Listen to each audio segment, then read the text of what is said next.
Hello, welcome. It is time for Karate Combat 56. We are back here for the second consecutive night here in Miami, Florida. Myself, Josh Palmer, UFC Hall of Famer, Bas Rutten, pittside as always. Bas, 2 nights in a row, we are absolutely spoiled. Last night, 8-man old school heavyweight tournament. We found out who's going to fight Sam Alvey. Robles de España, he's going to face our own Sam Alvey. That's going to be a tough fight for him. So facing off kind of. Well, he looked at his chest because Robles is this big. It's going to be a tough fight for him. Sam is a huge human being, and then you put him next to Robles de Spain, who's 6'7", 6'8" maybe, and it's a really good style matchup. Sam actually said to us, he joined us in the booth. He said Robles is the guy that he wants to face, because everyone's going to remember, hey, if you beat a 6'7" bronze medalist in the Olympics, people are going to remember it. Who knocked out a lot of people under, 23 seconds, like 7 people. I mean, the guy is insane. He's a really good fighter, but Sam has been surprising us constantly with every fight he had, and boom, he's the champion. So beating Tyrone Spong, a really good striker, that, kind of sets him up also for Robles. Yeah, don't forget, the entire Karate Combat catalog is available live and free on YouTube. You can go back, watch any fight, any event, check out that heavyweight tournament from last night. We had 8 heavyweights, and boy, did we have a lot of knockouts. It was a very fast night for us tonight, last night. We do tonight a little bit different. We're back to our usual format. We've got 9 fights on tonight's card. Let's take a look at what's coming up this evening. Kicking off our prelims, we've got 3 extremely evenly matched bouts. Loxby Montean and Gustavo Janelle are going to kick us off. Really looking forward to Alexander Krutskykh and Shokru Kholmuradov. That's a very even lightweight bout as well. And a little bit of bad blood in the rematch between Ryan Cous and Jared Grant coming up there. Thanks to our betting partners, Cloudbet, who have provided us odds where they can, and you see the heavy favorites in those opening 2 bouts, Montean and Krutskykh. But all 3 of those prelims, very, very even. We will talk about them as we get to them. Next up, 3 fights, all with a different bit of flavor. Crowd favorites, Anvar Boyarov from Uzbekistan is going to welcome Daniel Lacerda to the pit. Bas, I know you and I are really looking forward to seeing Ilias Hamsin return. The Russian steps in to face a long-time combat sports veteran in Alex Olivera from Brazil. And Luan Santiago and Zach Juusola had a little bit of argy-bargy at the weigh-ins as well. That's a catch weight, but again, another great fight to look forward to. A lot of technical and aggressive display on. Cloudbet odds for you there. A couple of heavy favorites in Hamsin and Santiago, but the Boyarov Lacerda fight a lot more even, and that one is going to be really, really interesting. Moving on to what is the main card, quote-unquote, portion tonight, we are welcoming standout Lorenz Larkin. Bas, I know a lot of us are very excited to see his debut tonight. Good one for him, though, against Randall Wallace in the middleweight division. And then we have not 1, but 2 title fights for you. The ladies' flyweight title being contested between Aline Pereira, who's looked unstoppable with that left hook. She welcomes the Greek Fani Peloumpi, who has a tremendous amount of Thai boxing experience bringing into this one. And then Bas, the meat of the fight card at the top. Lightweight title fight. We're finally going to unify our interim and full lightweight title belts between Shahzaib, Rind and Luiz. Rocha. One last look at the Cloudbet odds. Well, didn't quite get to see, but thank you to our partners at Cloudbet. There you go. The favorites, Lorenz Larkin, heavy favorite. Moving into that one, thank you to our partners at Cloudbet. Don't forget, you can head to cloudbet.com/karate and place your wager in any one of 40 cryptocurrencies to get in on the action in the pit tonight.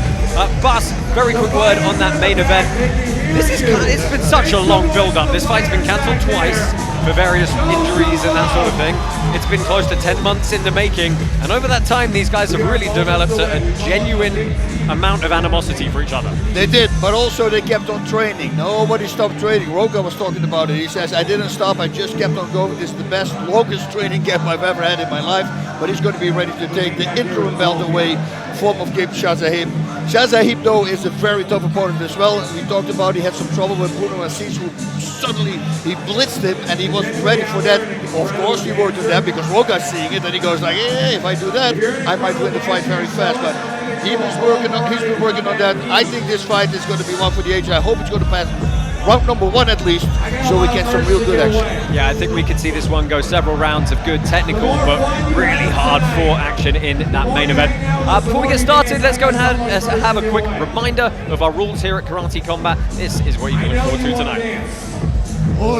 Let's talk about the new and evolved rule set of Karate Combat, brought to you by the token holders. Boss, can you kick it off? You love Thai boxing? Well, we can do anything that you can do in Thai boxing, but more. Yes, we can also do rich hands, longer punches, and we can also throw hammer fist. Now, from this position, very hard to throw a hammer fist, but if you would take me down and he's here, now you want to step in a certain position that you don't hit the back of the head, and from here you can start hammering the face or the neck. That's up to you. Now, it's very important to understand the takedowns.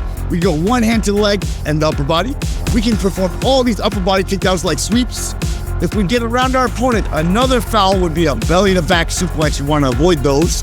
So the only takedowns that are legal are 2 hands towards the leg or that belly to back suplex. Now, once we go to the ground, if you have knee on belly, from here, I can throw everything, the hammer fist, the rich hands, and of course, the elbows as well. Before, we weren't allowed to kick from the knee and hip area, but now we can go ahead and kick that thigh. Linear kicks, as well as our roundhouse kicks to the thighs are totally welcome. Now, what's interesting and unique about Karate Combat is that pit wall. If Boss were to fall on this pit wall right here, he is not considered grounded. I can throw the knee to the head. I can throw kicks right here, anything I'd like, until he falls with his butt on the ground. Now he is grounded. Now I must punch and land my elbows from here and focus on that. As long as he keeps moving and doing effective damage, we're not going to stop the fight.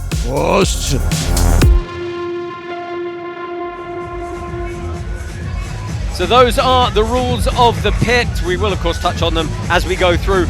Moving on, we're going to get the fight started now. That's the first fight up this evening. Gustavo Janelle taking on Loxby Montevan. Really nice, even fight, as I said, about all the fights coming at the start of this card. Loxby Montevan, some really good performances so far. He did drop his first loss in his professional career last time out, though. That put more fire under his butt, and he trained even harder. This guy comes forward the whole time, and you think, oh, he's going to collect punches. No, he's slipping everything. He's moving all the time. He's a really smart fighter, knows exactly where he is in the pit. I'm really looking forward to this because his opponent, well, Gustavo, he's an unbelievable guy as well. We saw him throwing crazy X kicks. I mean, he's 2-0 in Karate Combat right now. Watch for this guy's kicks. That might surprise Montevan because they just come out of nowhere. Yeah, this is going to be such a good technical matchup, a good style matchup here to kick us off in this card. For your viewing pleasure, this is Gustavo Janelle and Loxby Montevan.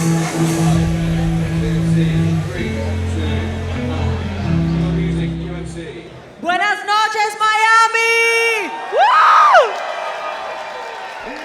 Woo! Ladies and gentlemen, welcome to the fighting pit. Tonight, honor meets intensity. This is Karate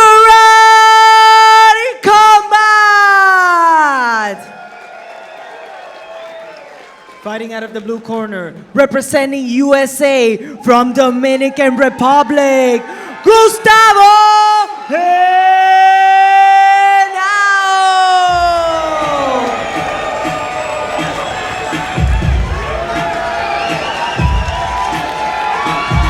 Gustavo now returns to the pit here.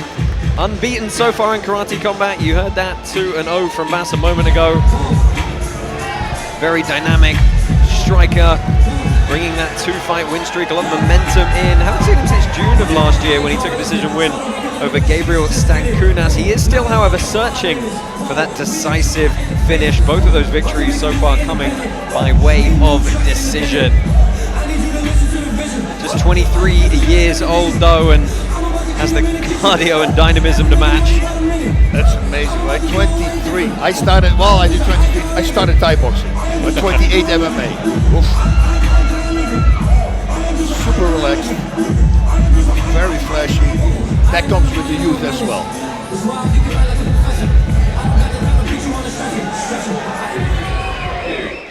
His opponent on the red corner from USA, Loxby Montevan.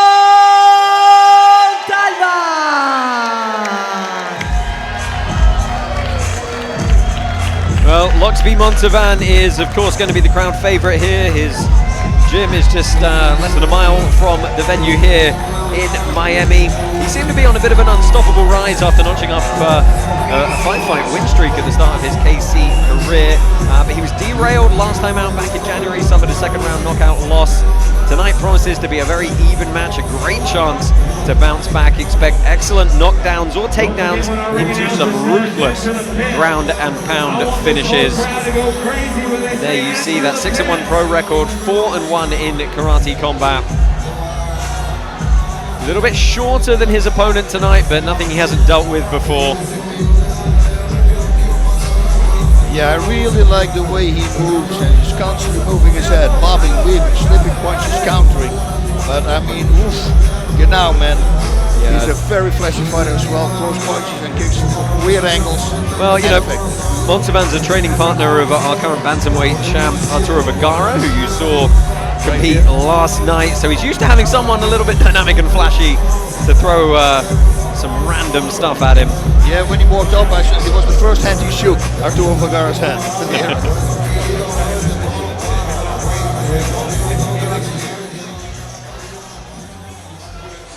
Fighters, enter the pit. All right.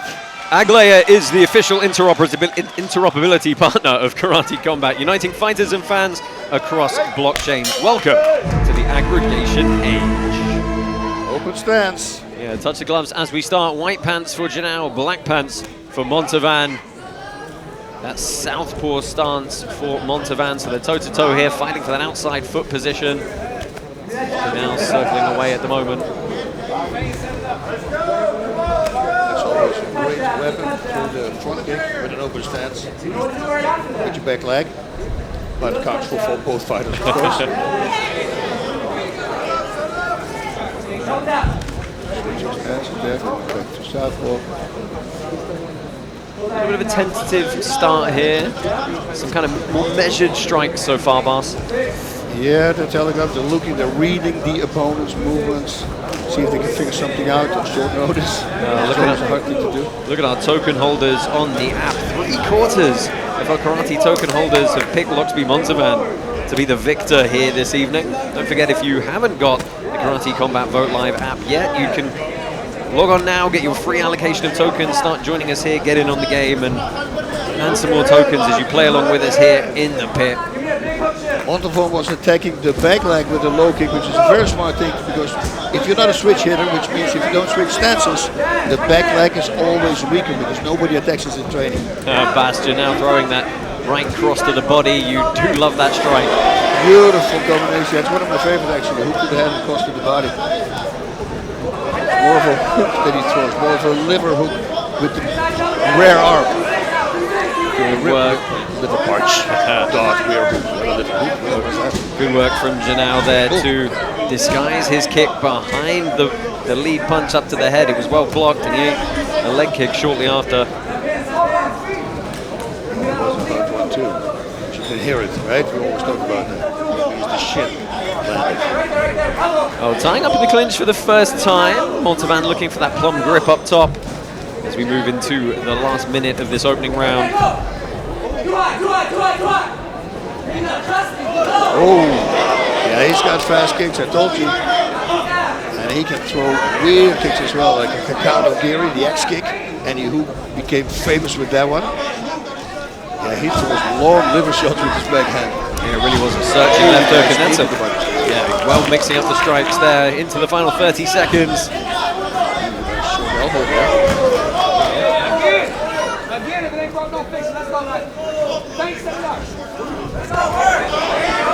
Great counter. Well, Montevan feels like he's trying to up the intensity a little bit here. Oh, well circled off actually from Janelle. He didn't want to stay on that pit wall long at all. He's doing really well with backwards as well. Constantly to the sides. As we suspected, Bas, an even first round there. Who are you leaning towards after those first 3 minutes? Yeah, the aggression came more, you know, from Loxby Montevan. So he was constantly moving forward. I think he threw the bigger strikes, but I mean, look at that. You know, it's a hard round to call. Yeah, the scoring at Karate Combat, if strikes are relatively even, the kind of deciding factor is who's going to be pushing the action, being the aggressor. That's actually the top criteria that the judges are going to be looking at tonight. So constantly moving forward, looking to finish the fight. Could win out if all else is equal. Yeah, but now, man, I like his movement, the way he moves to the side the whole time, stays at the right distance. But you already saw Montean picking up the pace, and I assume he's going to do that now as well. Come on, let's go! Paige Van Zandt in attendance tonight, pit side. Oof, fast kicks. Montean knows how to stay just outside of it. Yeah, Montean switched his stance up briefly there, back to orthodox, and little pouring shots from Janelle, finding the way through, just bothering Montean. Well, that's I think the third or fourth time now that kick's been caught. Yep. Oh, nice head kick there. He's going to go back now. See what you do, right? That's what they say. Many times you see that happening in the fight. Look at that, beautiful. Not even back across. Yeah, it's a good combination for him. Just a little bit short on the range.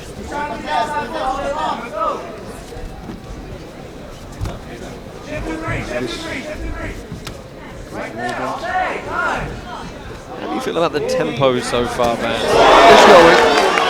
Yeah, he's trying to find the holes. Montean is constantly pushing forward. Takedown attempt. That gets inside his head. The knees were good from Montean there. We saw him use them a little bit in the first, and he now finds his range a bit more decisively. Very nice cross by this one. Back here.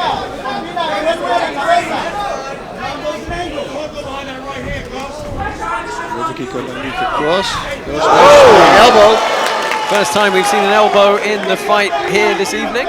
Beautiful inside low kick. Takedown. That was a good transition to the takedown. That MMA experience showing for Montean there. Again, catching the kick. Lovely combination. And Bas, he has so much success with that kind of Dutch body block to the leg catch. He's doing really well. Now still coming with the kick, but he's also throwing across with the body every time. It might be a setup later on for that kick. Oh, well, the momentum shifting now. Mouth guard's out for Janelle. He's trying to turn it around. He's got about 30 seconds left in a round that he's almost certainly losing now. This last minute from Montean has really turned up the intensity. Very nice. Low kick. Throwing with the back leg. Yeah, that will do it.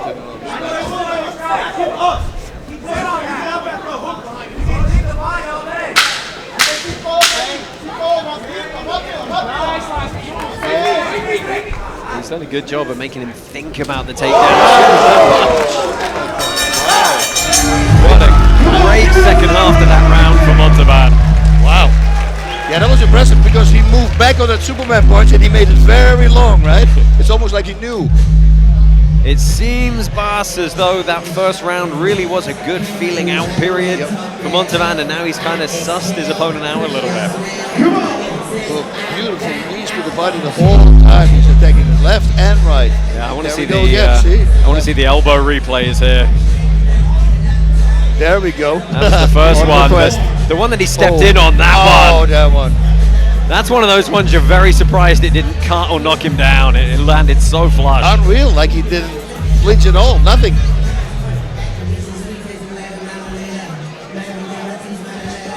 What a great set of sequences. Well, that minute goes fast sometimes into the third round now. We really don't know which way that first round went. Bas, if you're in the corner of Gustavo Janelle, you've got to assume you're 2 rounds down, worst case. That's why he's firing now. He is now, even though he gets pushed back, he's constantly firing the shots. He threw the most strikes right now at this moment. But the thing is, can he keep doing it? It's especially when Montevan starts hitting him. Well, and can he force a stoppage? You know, if you've got 3 rounds to work, if you're down 2 of them, you sort of have to go for broke, and 3 minutes goes very, very quickly on these clocks. Double kick there. And again, that toss to the body. And I love that, same as with that front kick with the back leg. Toss to the body because of the open stance, lines perfectly up. Yeah, but likewise, Bas, Montevan can't be sure that he's 2 rounds ahead. He certainly won it. I think we can agree on that. But that first round, we really don't know which way the judges are probably leaning. Oh, nice jumping knee there also working out. Yeah, did just find the guard. Oh! Yeah, iron shit. Yeah, that's a shot straight out of a movie, right? Yeah, just like again, look at that. That was a hard shot. Montevan constantly walking him down here, and I think the pressure's really starting to mount. This is dangerous in the corner. We know it's very hard to get up from the corner. Great job at the now to get out of there. You know, Montevan's coming forward non-stop. What can he do here? It's very hard because, like I said, when he comes forward, he's also slipping punches. And he's bobbing and weaving, and that's the thing. Look at the kick to the head, in the neck. Oh. I mean, you know, Tough. I mean, so tough. I would change the liver shot, throw with the backhand to a cross to the body. Oh, look at that. Oh, capoeira kick coming in. Wow, 1 minute left. Well, we know Montevan can keep doing this for the 3 threes. That's not going to be a problem. And time knee to the face. Time is really running out for Janelle here. Oh, big right. Good shots, but he gets pops back up. Man, he is insane. He can take a shot. Yeah, the speed with which he's getting himself off the wall is to be commended, and he is firing back, but yeah, super impressive. It's just not going to be the volume he needs right now. That was a nice elbow attempt there. Stabbed it right through. Getting close to Hail Mary time.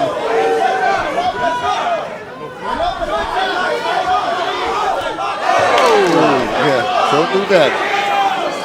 Kick like that can knock you out. If you don't expect it, not good. Look at this.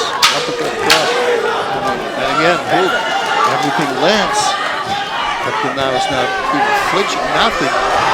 Look at it. Still sticking in there. It's right to the end. Wow. What a round. That was amazing. Both of these guys. Yeah, what a great bout to open up our card here this evening in Miami.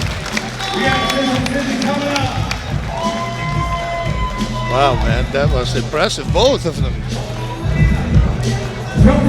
We know Montevan took it, right, the last 2 rounds for sure. Well, look back at some of the replays from that 3rd round. Very complete game from Montevan here.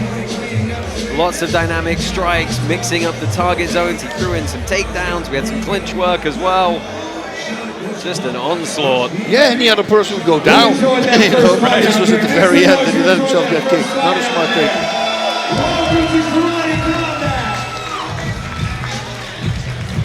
Moved that right hook, but he moved with it, so that was good, and he saw it coming. I think that immediately pulled inside, trying to get the clinch there. Wow.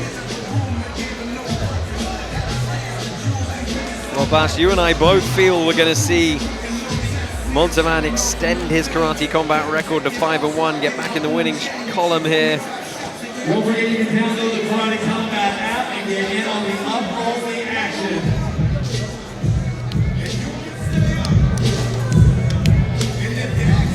We can certainly find a lot of good matches in the bantamweight division for Loxby Montevan moving forward, but he is perhaps a little bit hampered by the fact that it's his teammate who's the current bantamweight champ. Yeah, okay, somebody's got to lose some weight or gain some weight. Let's go ahead and get the official decision for our first fight this evening. And our winner, by way of unanimous decision, fighting out of the red corner, Loxby Montevan.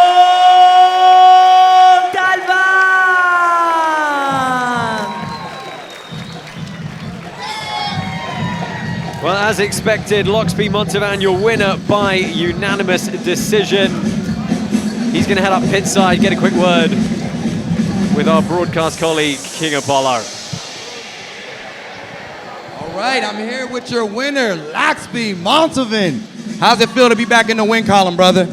It feels good. You know, I had a hiccup my last event, but, you know, I wasn't proud of the performance that I put on. Everybody who trains with me, everybody who's seen me fight before, they know this isn't me. I fought a very game opponent with Gustavo, you know. We're friends, we've trained together. He's a cool guy, he's a fucking amazing fighter, but I just wasn't proud of my performance. Going forward, I'm ready to fight whoever. I've already established that I'm a dominant force in this division, and I want to fight anybody, any big names, anything. It doesn't matter to me.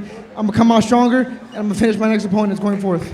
Yes, sir. Now the first round, make some noise for your winner. The first round was, it was really close, but the second and third round, you really picked it up, applied the pressure. Was that the original game plan going in? The original game plan was, you know, to catch his timing in the first round. Second and third, I found holes, but I couldn't really exploit them as much as I wanted to. I was looking for the finish, hoping to do it in the beginning of the second, but he's a lot tougher. I hit him with some big shit, and he still didn't go down. But, you know, going forward, knockouts from here on out, no matter what. All right, well, Loxby getting it done in his hometown. Make some noise for your winner, Loxby Montean.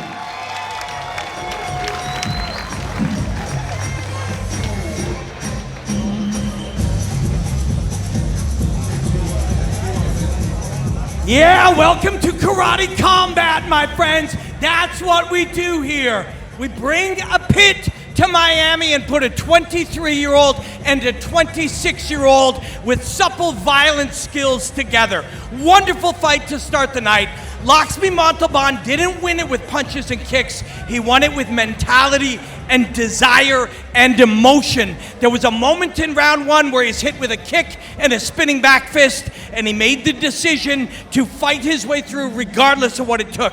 It was an emotionally mature performance, committing to his strikes whenever he threw them. Congratulations, Loxby. Thanks for getting us off to a killer start tonight, man. Thank you, Robin. Bas, that's a great way of putting it, as usual, from Robin. An emotionally, mature and competent performance. Exactly, and his family is here as well, I saw, so that puts a little extra pressure on it. But, you know, after the last time when he lost by way of stoppage, you know, this guy who, like he said, my teammates know I'm not fighting like this normal, so I go back and boom, he showed us what he's made of. Just had an opponent that anybody else would have been knocked out, I think. Yeah, well, let's take a look back at some of the action from that bout. Loxby Montean, as we said several times, mixing up all of the strikes. Just a really good, complete performance here. I mean, if that's not him hunting for a knockout, I'm super curious to know what hunting for a knockout looks like. Yeah, that elbow again that you were talking about, it just showed it. I mean, but the knees, every time when it's over, the knee connected actually to the head as well. Just look at the head kick in the neck. Why not? I mean, it's amazing for Canal that he's just firing back and throwing a head kick at the very end. Yeah, I think we'll see Ginal back again for sure. But what a great way to kick this card off here in Miami. KC 56, so much more action coming your way. Join us again after this quick commercial break. Welcome to the biggest prize in karate combat history. Brought to you by Smack'em, the meme utility token on Hedera. Play Smack Mosquito now. Drop, pay with ease, cash or stablecoin. No cards, low fees, just a better way to pay. Fight for what is yours.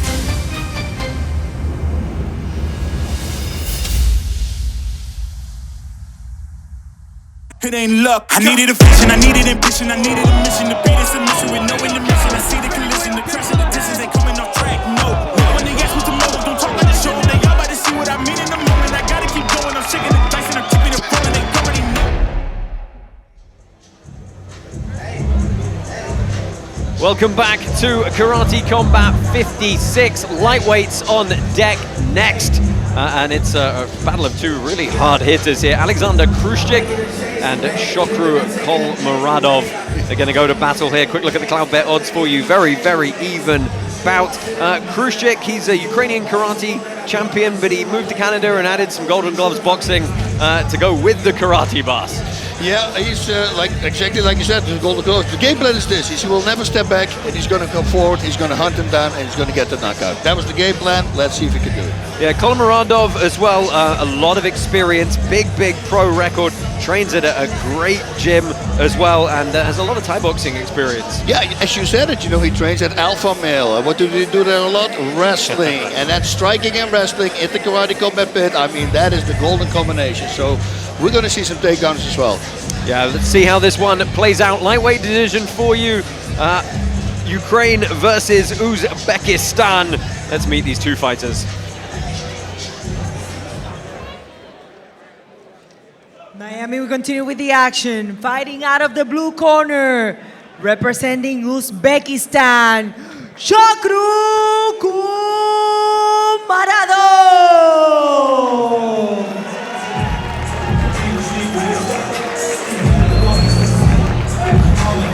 Well, originally hailing from Tashkent, Kholmuradov, very skillful lightweight striker at 16-2 is his record.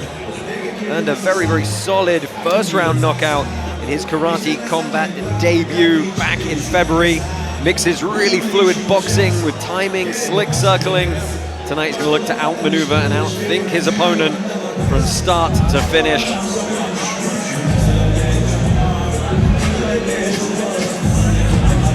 There is the tail of the tape for Kholmuradov.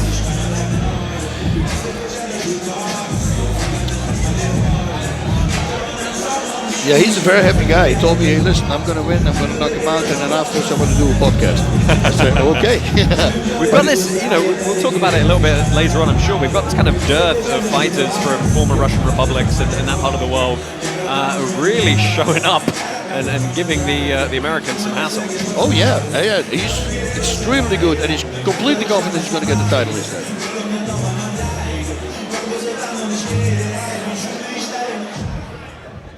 His opponent on the red corner, fighting out of Ukraine, Alexander Krutskykh.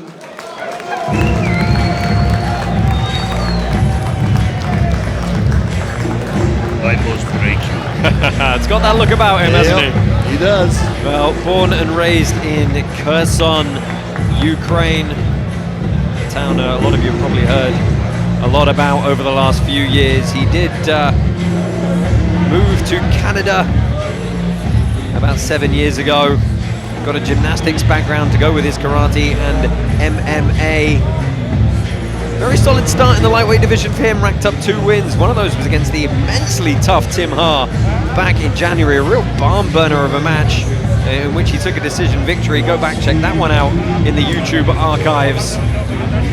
Very much looking forward to seeing him return tonight. Yeah, me too. His coach would say, everything he hits, he destroys. That's the look he's got right now, right? Man. Yeah, formidable looking opponent, that's for sure, but we know... I had a good feeling about this. We know Kholmuradov is not going to be too bothered. Oof. Little Dustin Poirier look here, right? Younger version. Sorry, Justin.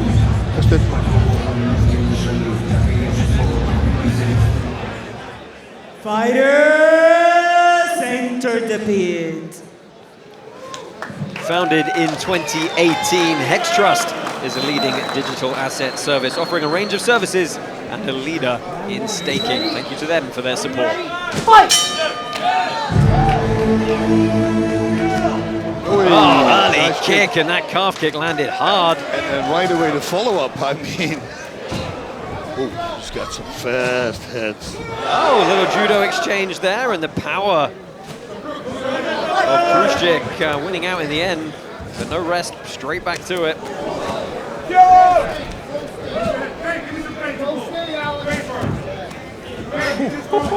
The rotation and the power that Krutskyk's throwing into those shots. Whoa. Power shots attack and comes back with a whole combination. We're seeing some good boxing combinations from Krutskykh there. Blowing a lot of steam. Yeah, these guys are both moving forward like destroyers here. Oh, big shots in the clinch. Scrambling up against the pit wall. Kholmuradov, let's see if he can circle out or just work to slow this down here. He does manage to get back up.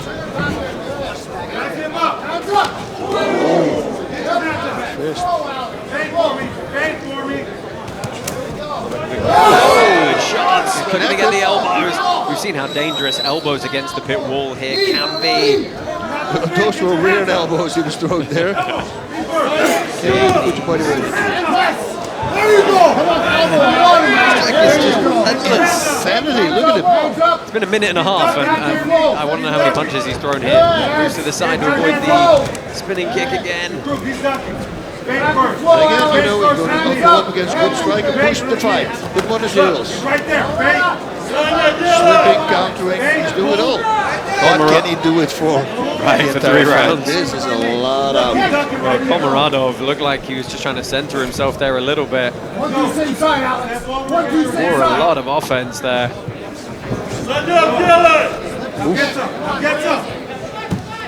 There you go, Alex. Ooh, I like the little hook of the arm there. It was almost like he was looking for a Russian 2-on-1 to throw off. That was a nice jab.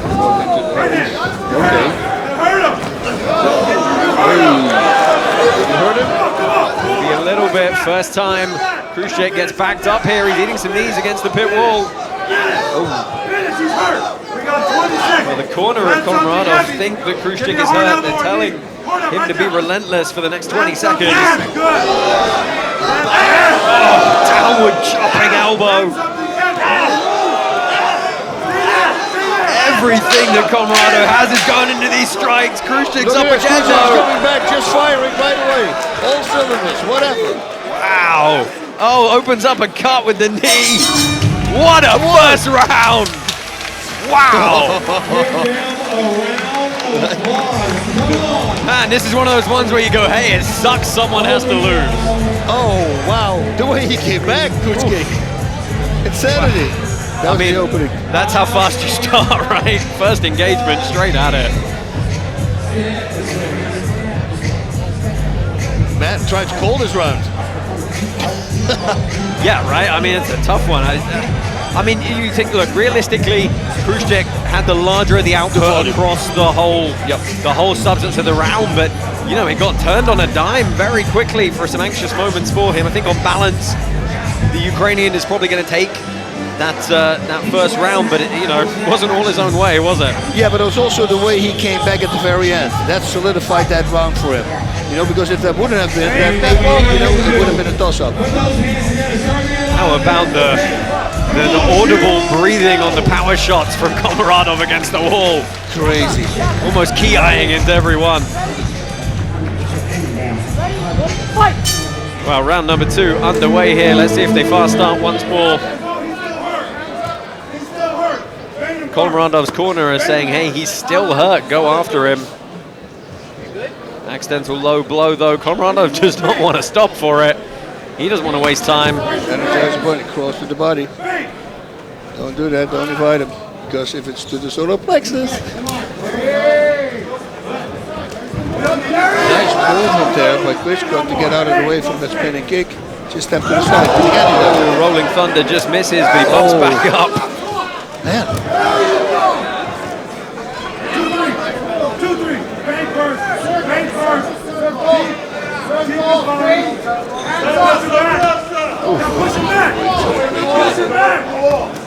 I mean, they don't disengage for long, do they? They barely move out of range. Again, he sees he's coming, he's already out of the way. Let's go. Krutskykh trying to bob and weave his way in. No more spin, go straight, let's back him up. Come on. Double that. Double that. Bang first. Double jab. Oh. Yes! I've got that foot! Hit it when you're done. Hit it when you're done. Kholmuradov circles out here, went southpaw briefly. He's back. He's back. Come back with the hook after your right hand. Output starting to slow a little bit here. Halfway point of the whole bout. Minute 30 left in round number 2. Jab right hand. Bang, double jab cross. Keep it simple. Don't forget you can follow at Karate Combat on any and all social media platforms. get the best highlights, get involved, let us know what you think of all the action this evening. You need the left hook. Pivot out when you're done. Yes. Come on. You don't go again. Don't let him back in this fight. Come on. Let's go. Give me 3 punches. Give me 3 punches. Let's go. Circle left. Come on. Yes, you need to have that left hook on there. Where's your pivot out to your right hand? Pivot out. Just underneath. So come on, pivot out. Other side. Krutskykh is definitely slowed down here. He's still moving forward, but he's not nearly throwing anywhere near as many strikes. Yes! Great count the whole time. Go! 20 seconds. Nice. Elbow! Ooh, another one. Give me 2 punches! Give me 2 punches!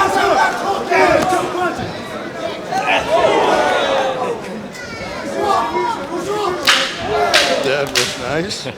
Using the pit wall to his advantage, one of the great things about this arena here. We're in the final closing seconds and a much more tempered second round. Again, a round, it's a hard one to call. Yeah, super even. The aggressor, of course, was Kholmuradov. I mean, Bas, does that count? Do you think the advice for each of them in the corner is really similar? Just you got to be the one to go forward this time? That's what he needs to do, but I don't understand the double jab, but his corner is throwing for Kholmuradov.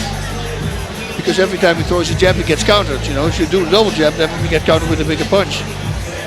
Oh, that was a nice cross that he landed there. Yeah, that was a weird kick. And he capitalized on that immediately. Just love how quickly they do not disengage. Playing in a phone booth at times. Well, former UFC fighter Paige Van Zandt in attendance this evening, sitting pitside, enjoying all the action. Let's go, Miami. You know what to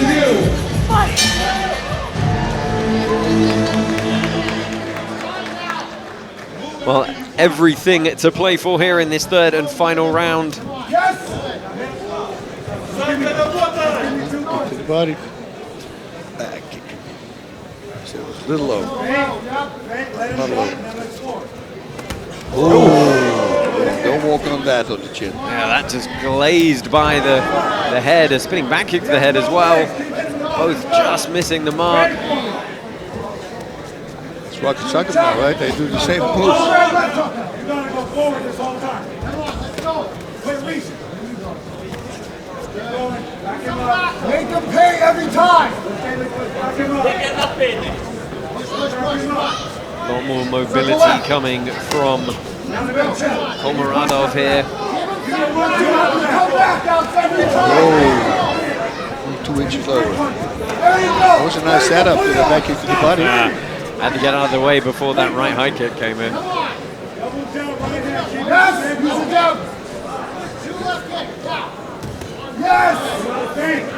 Krutskykh really maintaining that kind of upright Western boxing guard. I need more though. Give me 2 punches. Throw it. Come on. Come on, Alex.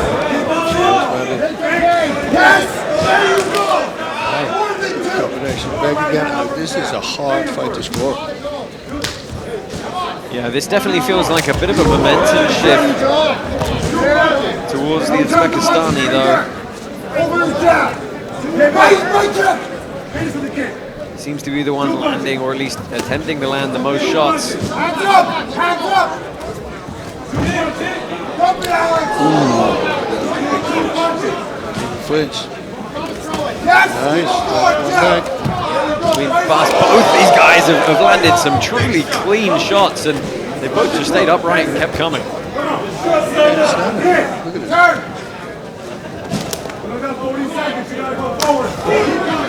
Well, that's been a good strike for him a couple of times. It's been blocked, but that doesn't mean the force doesn't get through. 30 seconds, 30 seconds left in this bout. Who wants it more? The crowd did not appreciate the gamesmanship from Kholmuradov.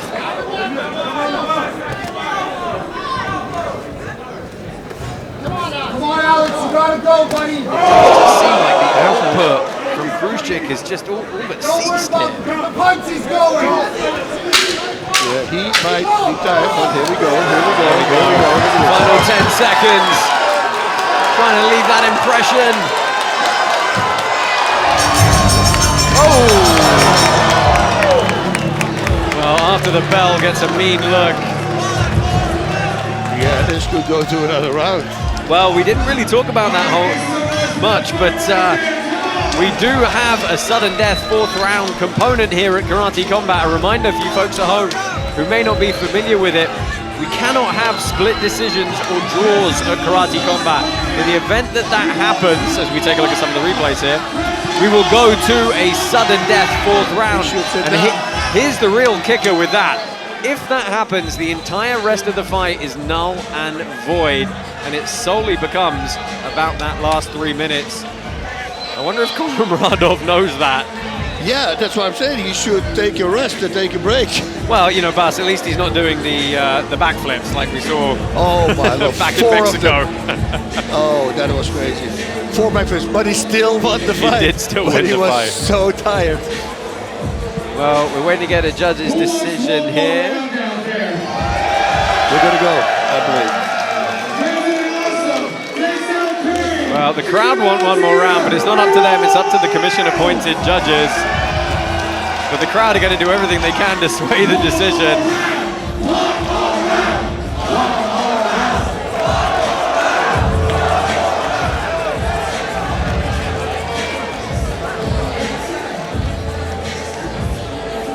Oh, I saw the word split decision mouthed, which means we get one more round. One more round, here we go.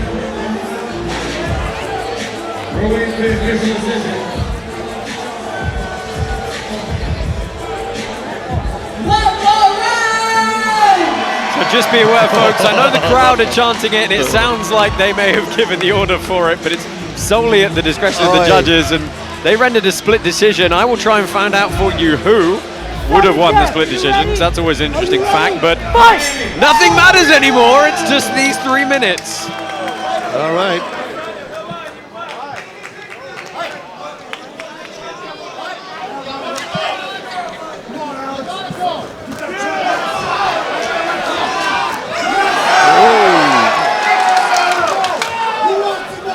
Well, Bas, they both got stuck in at the end, and perhaps that lack of output in the 3rd round from Krutskykh is going to leave him fresh for this sudden death round here. He's certainly firing. He had with a flurry though.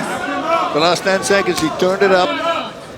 Well, I am learning that 2 of the judges rendered their decision towards Kholmuradov. One went the way of Krutskykh, and that's enough to push us to this sudden death round.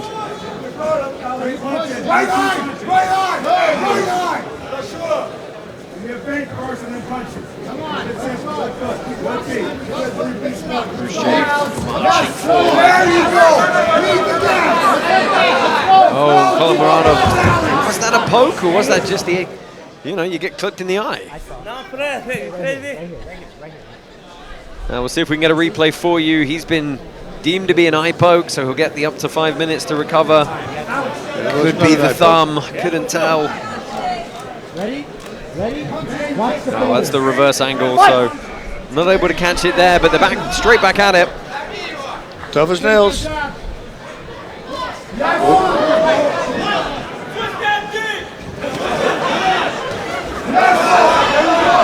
both starting to sit down on the punches again here.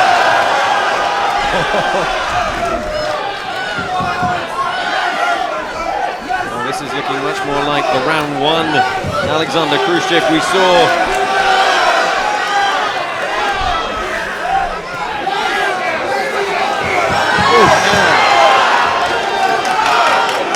Well, they've got an 8-meter by 8-meter pit here, but they don't need to use it all. This is wild. Look at this.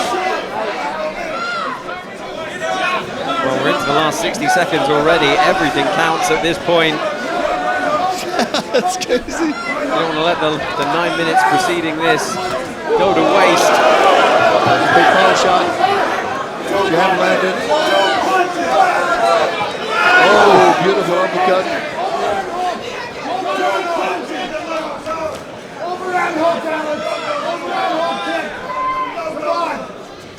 Well, this is go out on your shield time here. 30 seconds left. Oh man, hard one to score again. It really is. I mean, Krutskykh had some really good flurries, but again, he slowed a little bit. Kholmuradov can still come back here.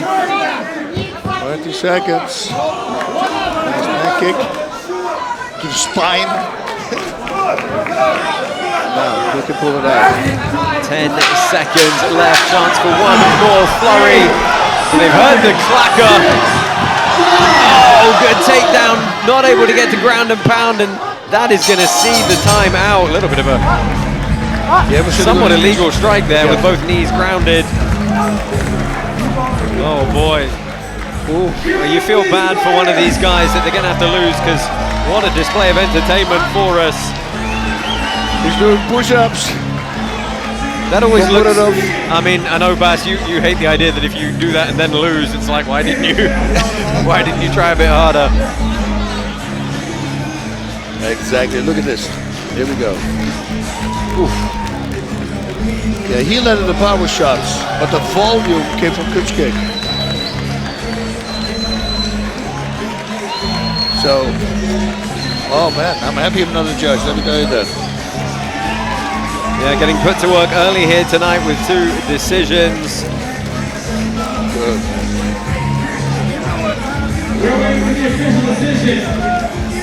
But I think so far, we got the fight of the night so far right here. Give it up for these fighters. We'll see the end of the fight there. Kholmuradov not able to pop up to a legal striking position. But we do have an official decision. Well, let's find out which way it is going to go. Here's your winner by unanimous decision. On the red corner, Alexander Krutskykh.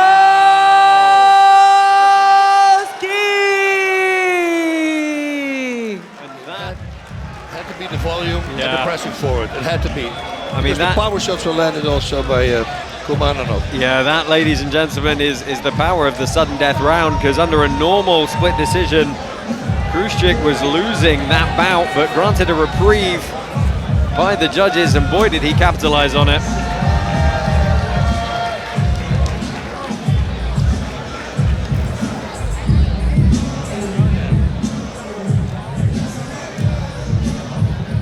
Well, let's go ahead and get a word with our winner. He is with King Apollo. All right, make some noise for your winner, Alexander Krutskykh. Now, Alexander, you came in the first round swinging, throwing everything in the book. The second and third round, you faced a little adversity. And the last round, the extra round, you got it done. How you feeling right now, boss? What's up, Miami? I feel amazing. That was a great war. Thank you for my opponent. He's a true warrior. We came here to entertain all of you guys here. That's all for you. First of all, I want to say thank you to Karate Combat, Asim and Leo, for giving me this opportunity to show my skills and perform on such a big stage. Also, thank you, my teammates, my coaches, to put me in my best shape.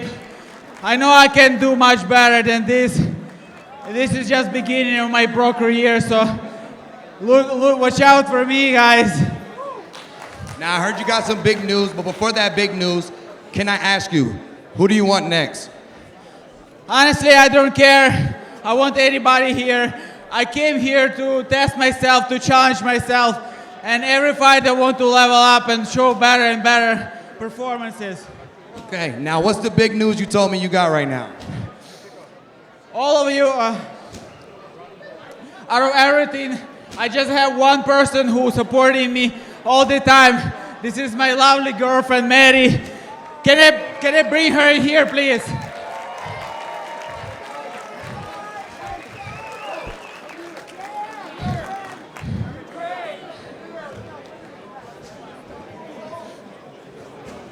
Let's make some noise for his lovely girlfriend.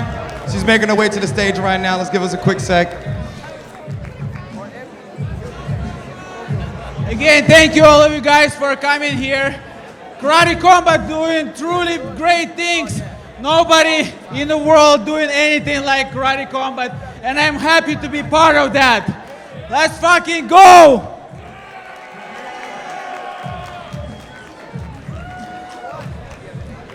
Thank you, my love. I love you so much, and I wanted to tell you something.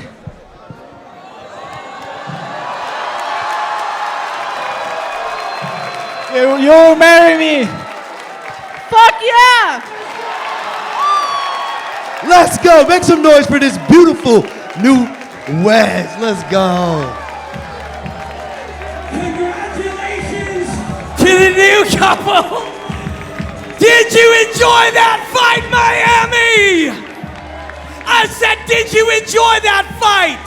The only two people who enjoyed us more than us were the two fighters in it, and maybe the new Mrs. Thank You Champ. Listen, my friends, fighting is an analogy for life itself. Sometimes there are obstacles. You can go around them, you can outthink them, you can outplan them, but these two gentlemen only know how to bludgeon their way through. For 3 rounds, those two men gave us everything, and when they needed more, they put on their work boots, their hat, they picked up their lunch bucket, and they marched into that pit. They gave us one of the best fights we've ever seen, and we're gonna have a wedding. Thank you all. This is Karate Combat, baby. Thank you, Robin. I thought it was going to break up. Too bad my mic was not on. Bas, I know we've harped on it a little bit, but we knew we had some very even bouts to kick this one off, and that was a real barn burner. If you missed it, I'm sorry. That was amazing. It was a truly amazing fight. I mean, I saw the president Hamsin, he was jumping up and down. Everybody was standing, everybody loved it. The output, the energy, I mean, rocking each other back and forth. What is not to love, my friend, in the fighting world? Oh. Well, 7 more bouts coming your way this evening, but first a word from our sponsors, Brave. Brave Browser is the official internet browser of Karate Combat, 3 times faster than Chrome and the best privacy online. Visit brave.com.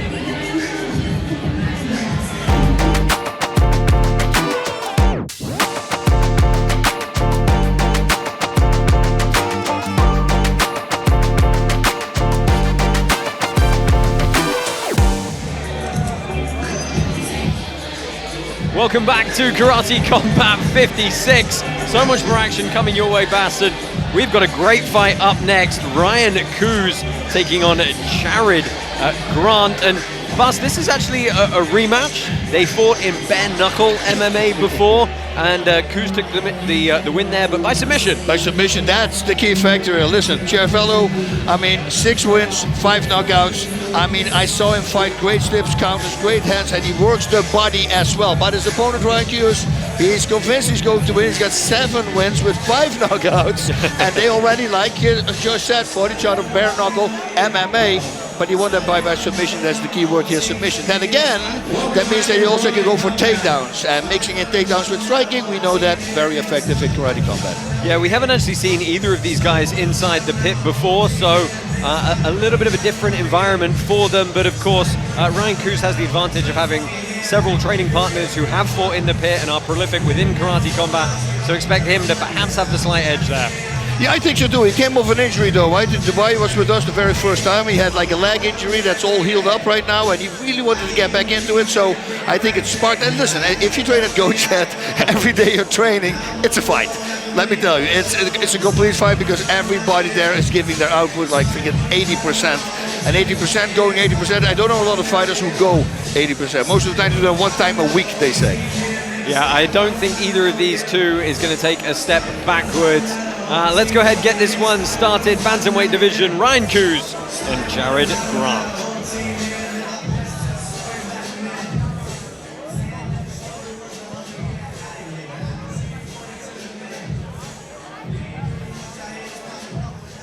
Miami, continuamos con la tercera pelea de la noche. We continue with the third fight of the evening. Out of the blue corner, en la esquina azul, representing the USA, J-Rock!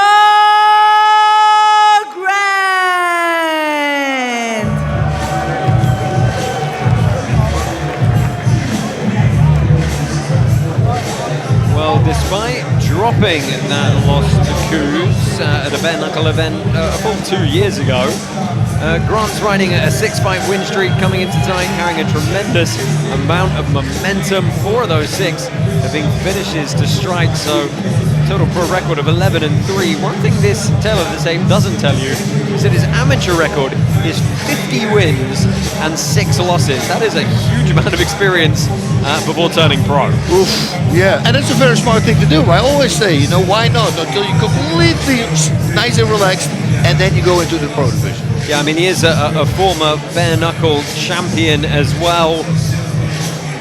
So we know that his boxing is going to be on point this evening, but this is not boxing. This is mixed striking karate and a lot of weapons to watch out for.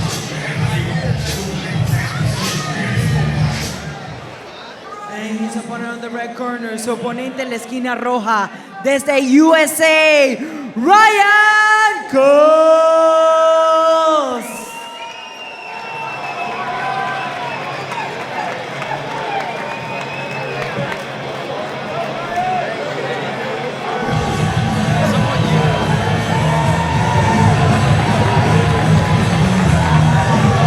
Somewhat unique character is Ryan Cous. Third Street Savage is the nickname, and he really does embody that. He described his striking style as the streets. And, you know, he's one of those guys who said he was always getting in trouble when he was younger, a bit of a bad history at times, and has kind of straightened himself out using martial arts, which is obviously one of the great powers of the sport, as we know. 31 years old, you see that pro record of 7-2. He is coming off a split decision loss in April of last year, so time out of the arena as well. Let's see if he can bounce back tonight against a familiar opponent.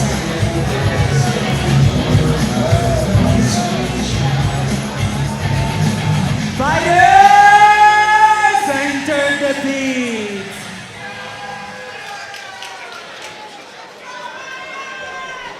Well, CloudBet.com is the official crypto sportsbook and casino of Karate Combat tonight. New players get double the welcome package up to $5,000 in cash. Sign up at cloudbet.com/karate or use code karate. Don't just bet on crypto, bet with crypto at cloudbet.com. Last time they fought bare knuckle, now it's 4-ounce gloves. Not a really big difference, but you can't hurt your hands.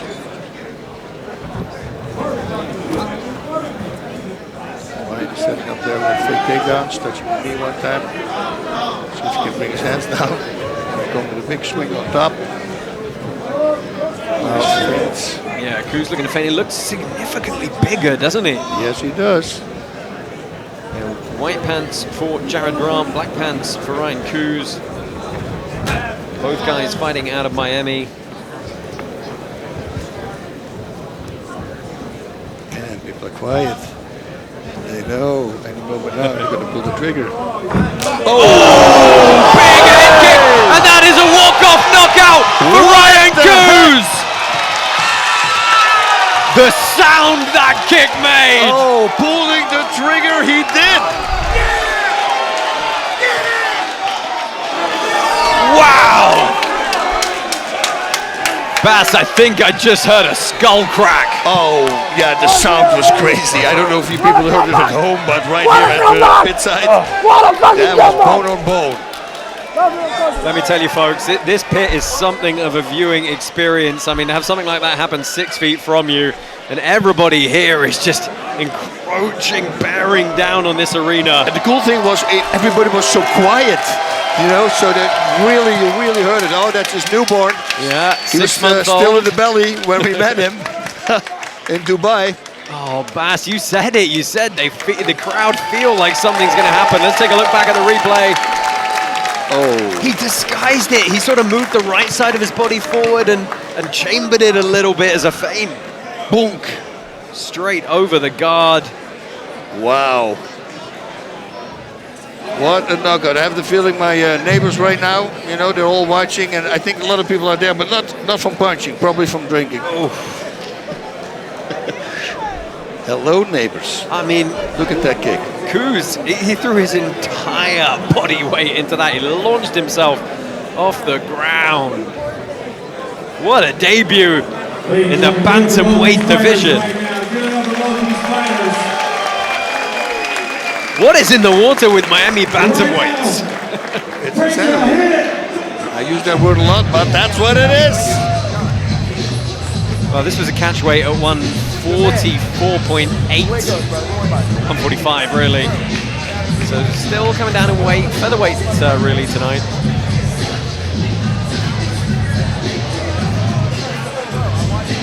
We were treated to a tremendous amount of knockouts yesterday in our 8-man heavyweight tournament, and Ryan Cous has opened the account with a vicious one here this evening.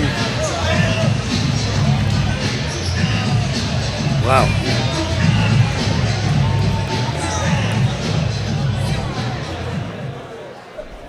The official time, 1 minute and 2 seconds of round number 1. And your winner by knockout, Ryan Cous!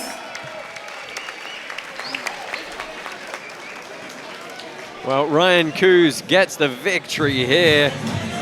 About as decisive as you can get, and a nice quick night for him to grab that paycheck. He is pitside with King Apollo.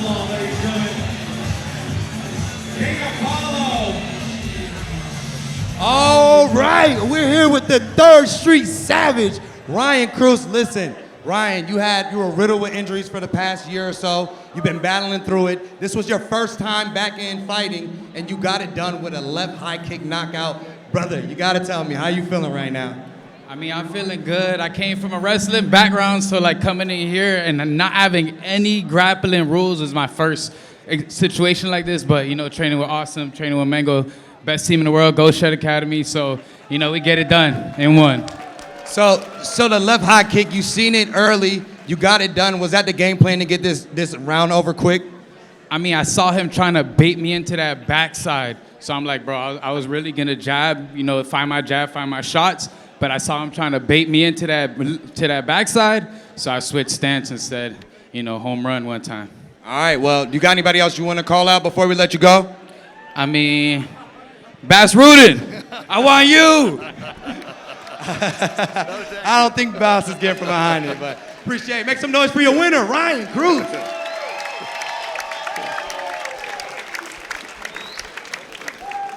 Ryan Cous lands the craziest knockout and then the worst call out I've ever seen. When you're a marksman and you see the clay pigeon, you gotta lead it out front and shoot where it's gonna be, and that's where the kick landed. He walked his man right in. Thank you, Robin. Bass, worst call out ever, I have to agree. I like the pigeon theory. No, Ryan is a great guy, man. I love that guy. I saw on his face at the very end, they say, who's your favorite fighter? And he said, Bass Rudin. So I think he's messing with me. I hope he's messing with me because I don't want to get kicked in the head. Oh, but look, a great debut for Ryan Cous. Finally happy to have him here in the pit. Let's see who we can find for him next. So much more action coming your way. The next fight starts soon. Sign up at Cloudbet tonight for a double welcome bonus. Head to cloudbet.com/karate or use code karate to secure your welcome offer. Watch and bet live now on Cloudbet.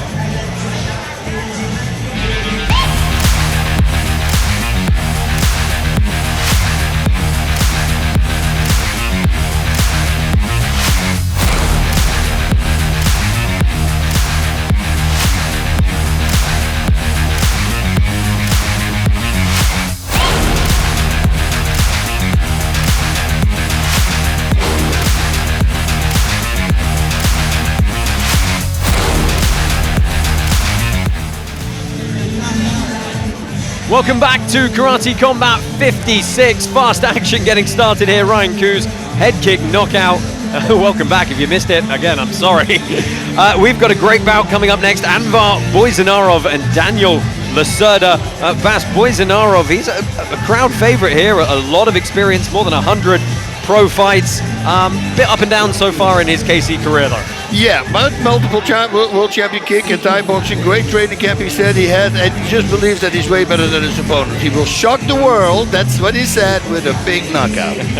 He's fighting Daniel Lacerda. This is a hard fight for Boyarov, right? He's fighting a 6-fight UFC veteran who has never been to a decision in 20 pro fights. Yeah, he said, I'm the new Conor McGregor, don't blink, it's going to be a headshot. He also said, I trained with my opponent, you know, and I'm going to show him my superiority. That's what he said. Well, this is going to be a great bout. Boyarov and Lacerda. It starts now.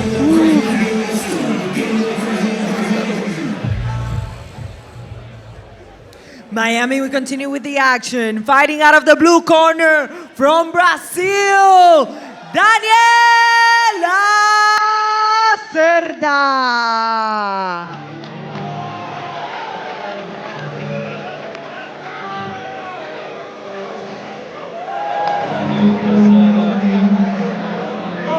Slick striker, big 13-7 record. Coming off mixed performances of late, he does blend some very dangerous grappling with some polished boxing. As we said, never gone to a decision in 20 pro fights, and one way or another, I don't think he's going to start now. Some rocky times of late, though, looking to right his record in 2025 with his karate combat debut tonight. Background in Taekwondo, so we know the kicks are going to be a prime weapon for him.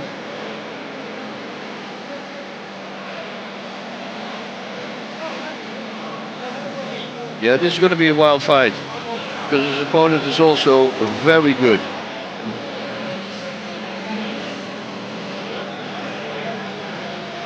Yeah.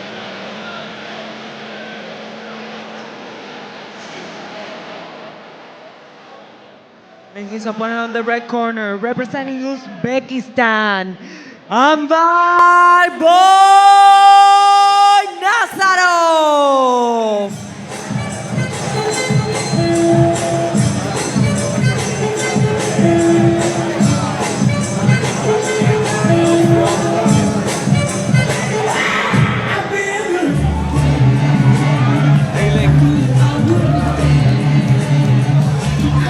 Hailing from Uzbekistan, Boyarov, he is a surefire crowd favorite. He's known for dynamic striking skills. He's got a pretty storied kickboxing background as well. 104 wins, 33 losses is his overall record. He's fought truly elite level competition worldwide. However, he is coming off a round 1 loss back in February. Let's see if he can state his case for moving up in the bantamweight rankings tonight. Man, James Brown. I feel good. Yeah, you can see he's been in some battles with elbows. Look at the nose. That's why I have a silicone nose. Well, 36 years old and an insane fight record to only be 36. I shoulder its back. Fighters enter the pit. Well, do you want to launch an app for your game or sports league? Karate Combat is releasing their native iOS and Android apps for free. Visit up.rodeo to learn more. And again, one of those, hey, open stance, here we go again. I mean, I got a feeling in my stomach. Yeah, this is going to be something. Well, switching both to orthodox now. Was southpaw early for Lacerda.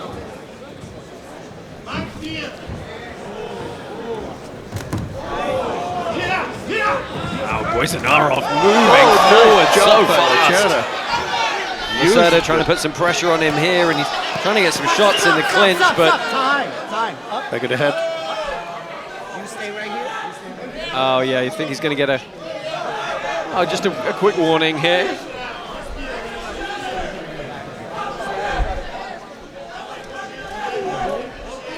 I loved it how he used that bit. Oh, just before that, yeah, you see, he stood the back of that. But then he run it up, and then came back with a strike. The shuffle step forward of Boyarov really took me by surprise. Just kind of glided forward. Nice. Nice push off there on the hip.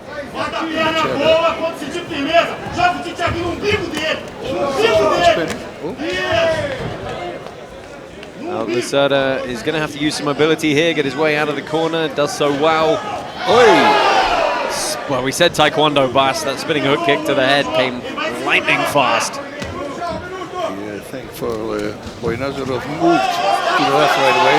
Well, he's got to be careful there. You can't commit both hands to the legs in one motion like that. And Boyarov, he cannot have both knees on the ground with ground and pound. Oh, big right hook landed. Yeah, this is going to go hard. Well, Boyarov checks his kick and then loads up again. A lot of intention from both men here. We're through the first half of the round, and this is a good ground and pound position.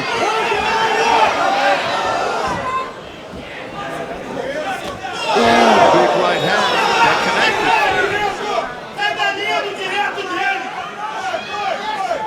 That did some damage. Both guys committing so heavily to these strikes. I like the little switch step. Cross, front kick, nice. Liver, you don't want to kick the elbow.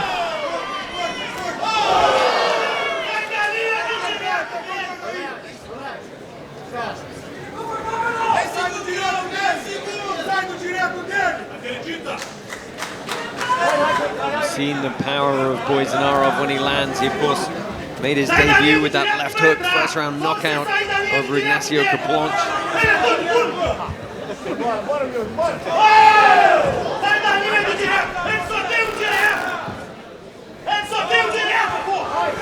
Jamming away, Boyarov.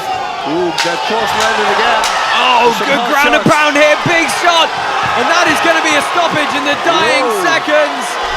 Referee comes flying in to save Boyarov. What finishing instinct from Daniel Lacerda.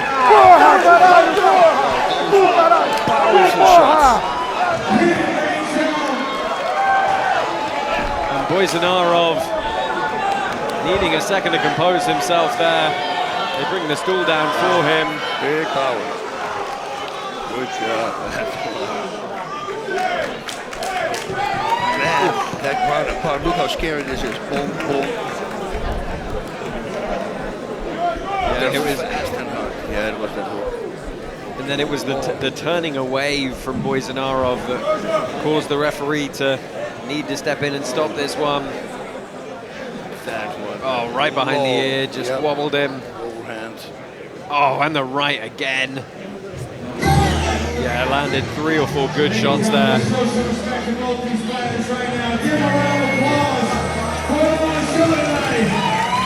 Wow, man.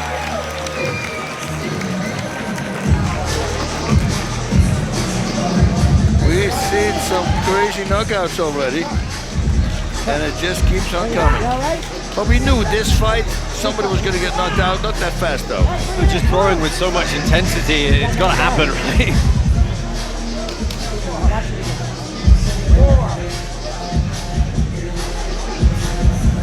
Let's go ahead and make this one official. The official time, 2 minutes and 53 seconds of round number 1. And your winner by technical knockout, Daniel Lacerda!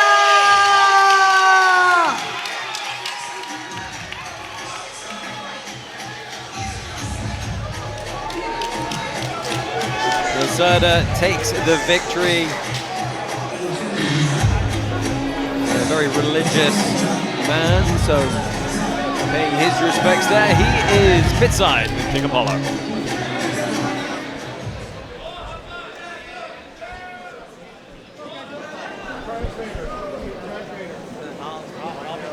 Well, we're just going to get a translator. Nobody thought of that. Daniel Lacerda is, of course, Brazilian, so we've got to find a fluent Portuguese speaker here.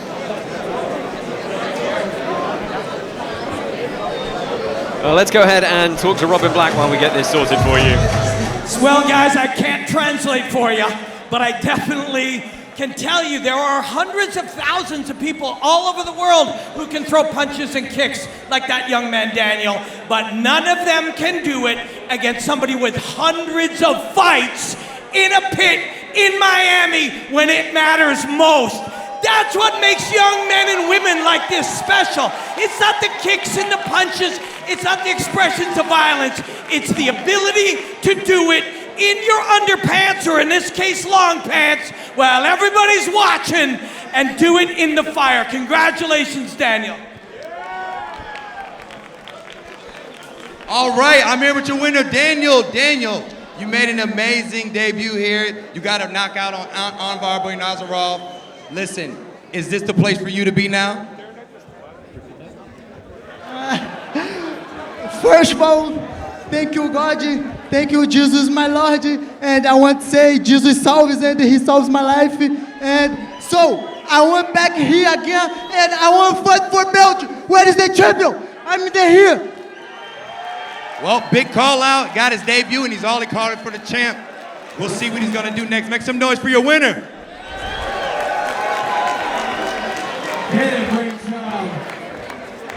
Thank you to Daniel Lacerda and King Apollo there. But calling out the champ straight away. A lot of people in this, I mean, guess what division he's in? Bantamweight. Bantamweight division, but you know, he beat a really good game opponent, you know, so he kind of makes... He's kind of put himself in the conversation fairly early, right? I mean... Yeah, I think what you do, like with me, it took a long time, and then I started becoming vocal that I wanted to get the belt, and eventually they're going to give it to you. So you need to speak up, because otherwise you might not get it. Yeah, I mean, he's, you know, Daniel Lacerda, I'm sure he's feeling a lot of relief after that debut and that performance. Coming into this one, 1-3-1 in his last 4. That included a couple of unfortunate performances in the UFC that saw him get cut from that organization. But he's here with us now, and that was a great performance. Yeah, if you can keep continuing like this, you know, and he has 2 more game opponents, like his opponent tonight, 2 more or 3 more, let's make it a run for the title. Why not? Lots more action to come from the pit. Stay with us here after this short commercial break.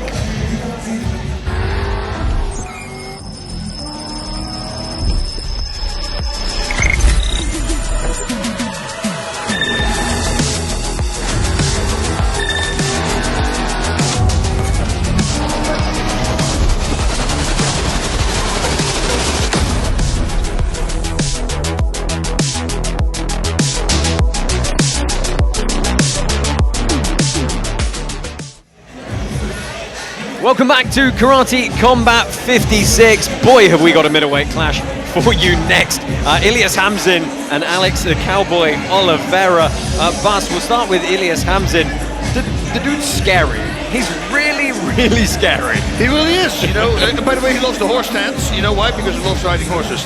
It has nothing to do with fighting, but I had to throw it out. Listen, this guy laser guided precision. He's got long arms, long reach, and he knows where to land those targets. We see him go very far, but well, we're going to have to find out tonight. Yeah, 16-5, carrying a very big and accomplished record into this one. He's 1-1 in Karate Combat though, and we've got a real accomplished journeyman for him tonight in Alex the Cowboy Olivera, a man with 22 fights, and you know, a UFC vet, 5 bonuses in the UFC. And a lot of experience. And the cowboy, you know, what does the cowboys like to do? They like to ride the horses as well. Hey, maybe something has to do with this match, I don't know. But he looked very game. You know, when he came over, very nice, very calm and relaxed, and that's what I always watch out for, you know, calm before the storm. Those guys, they're completely relaxed and they come up and they start firing away. But he has a tough opponent. Yeah, he's fought some very, very tough men before. Has Alex Olivera. He's got to do it one more time tonight with Ilias Hamsin. Let's go ahead and get these 2 men into the pit.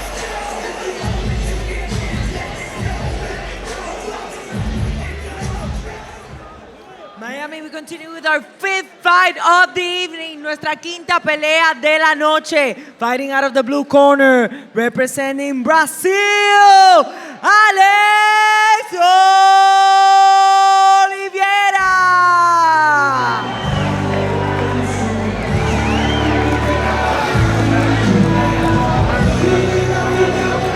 We welcome Alex Olivera to the pit here.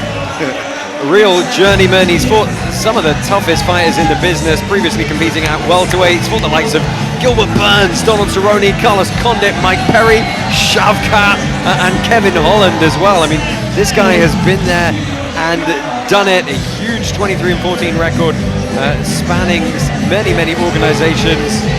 A lot of durability, a scrappy heart, and he certainly wasn't fazed one bit by the imposing stare-down game of Ilias Hamsin when they weighed in yesterday. I just Shahzaib this opening song. I love this workout song. Balada from Avivo. I love this music, man.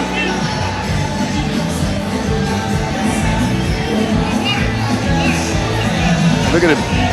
You see, that's what I mean. He's completely relaxed, whatever. You know, he's only done this 50 odd times.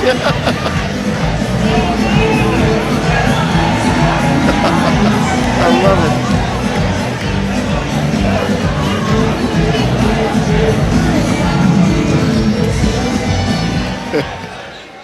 And his opponent on the red corner, su oponente en la esquina roja, desde Rusia, from Russia, Ilias Hamsin.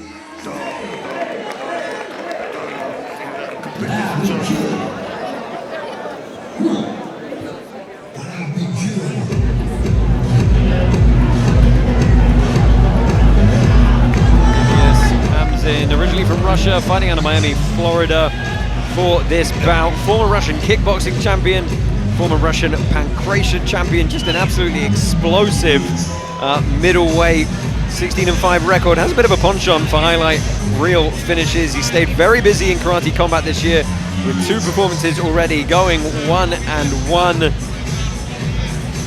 Does bring some strong wrestling, takedowns, and heavy striking as well. Look at his reach. Yeah, 82-inch reach. He's going to have a significant height and reach advantage coming into this one. We've seen him use it. Coming off a second round KO victory back in February of this year. Santa Michaela Cachi. Defendendo en play. That's the St. Michael's prayer. And he's coming up always with St. Michael. That's a big man to have behind you.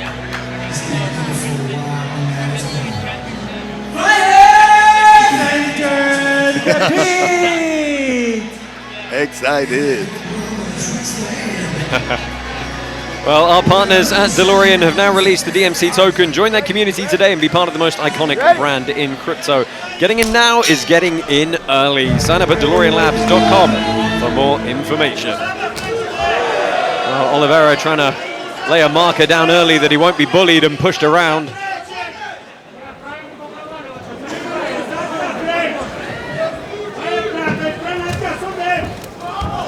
Stomp kick to the knee.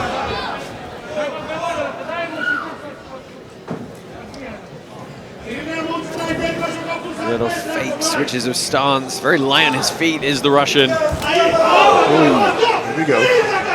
You know, Bas, it was interesting when they were warming up earlier. He came over and asked us if he was allowed to do a few things against the pit wall. And let's just say if he pulls them off, you're going to have a bit of a highlight reel. Yes.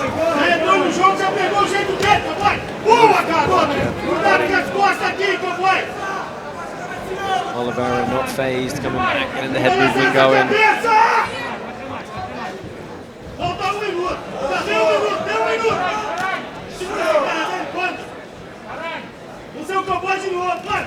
Hamsin, a key training partner of Peter Yan, so used to the high caliber in the gym.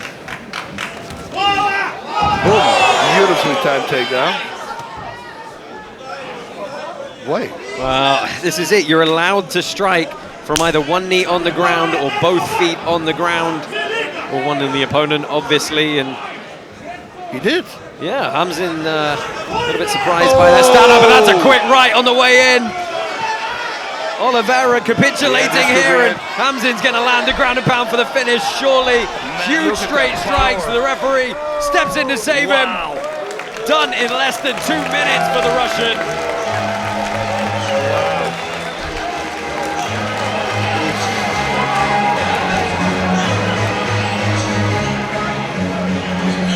Olivera walked onto that one. Oh man, that was hard. That first shot that landed, I believe it was cross. Here we go. Take a look back at the replay It was here. on the side of his face, you see that? Yeah, it looked like it was clean to the side of the head, but this ground and pound is scary. Man, he's using his reach perfectly. Hits at the end of his reach. That's where the most power is, of course, because the strike can travel the longest. Look at that power. Well, here we go. Yeah, Oh, it was yeah. right there in the air. Right hand to the temple. Wow. Oh, I mean, he thought about kicking him for a second there, but realized he was a downed opponent and He laid took in. his time, right? He really took his time to see what he was going to do. So that means he's in complete control.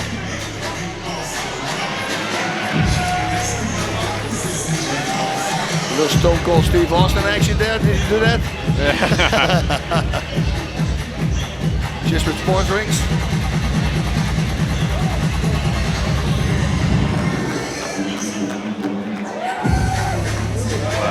Well, celebrating with the folks crowd side. Paige Van Zandt.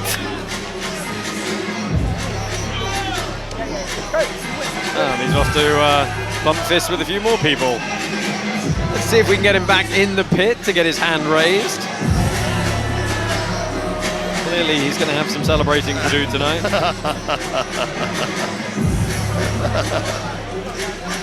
Come on, guys. Good show of sportsmanship at the end there. Let's go ahead and get the official decision.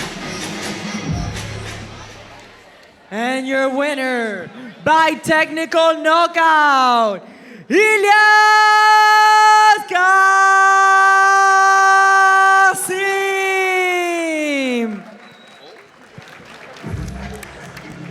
Oh, Ilyas Hamsin, your winner by TKO.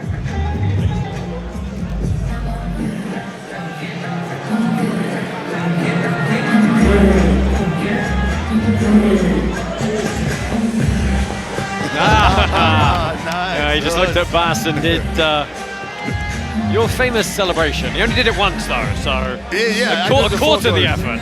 But you know what? He did it very well. And it looked better because of his long legs. Yeah, good flexibility for the big man. King Apollo is with our winner, Pitside. All right, I'm here with your winner, Ilyas Hamsin. Ilyas, you caught him with a right, finished it off with the ground and pound, getting it done once again in the win column. Listen, what was the game plan going into this, and how'd you get it done? Hello, Miami. Okay, people, listen. What is your name, champion middleweight karate combat? I don't know. My name is Ilyas Hamsin. I'm future champion. I'm new blood. I'm new blood.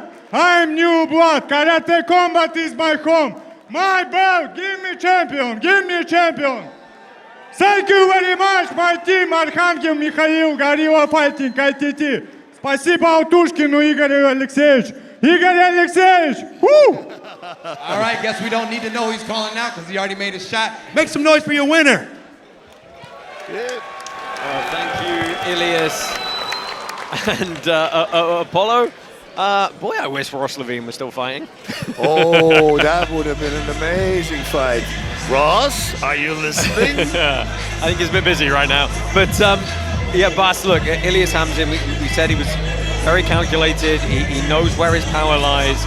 He's a really good all-round fighter, and you know, just finding the right people for him to fight now because he's going to be scary in this division. Yeah, he's one who has a long reach and who knows how to use it very well. Like you said with the ground and pound, it's scary because at the end of this punch, most of the time people get a little angry and they crowd themselves, and then the punches are shorter, thus they have less power, but not with him. Everything is perfectly timed.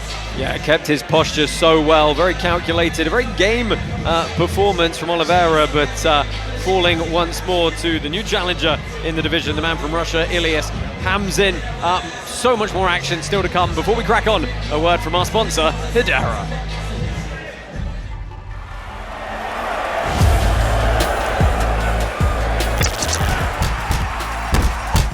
Up-only gaming is different. When a fight comes up, if you have karate tokens, you place him on a fighter. If he wins, you get additional tokens. If he loses, you don't lose anything.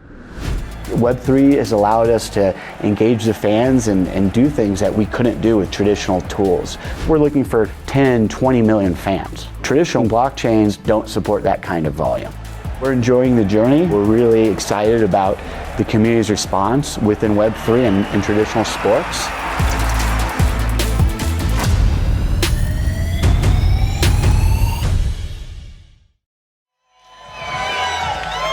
Prize in karate combat history, brought to you by Zenny. Programmable travel is here. Tokenized bookings, on-chain loyalty, and AI personalization. Legends of the past. The mobile game of the decade. Bullbarians, H-barbarians that unlock Hedera's world. Fight for what is yours.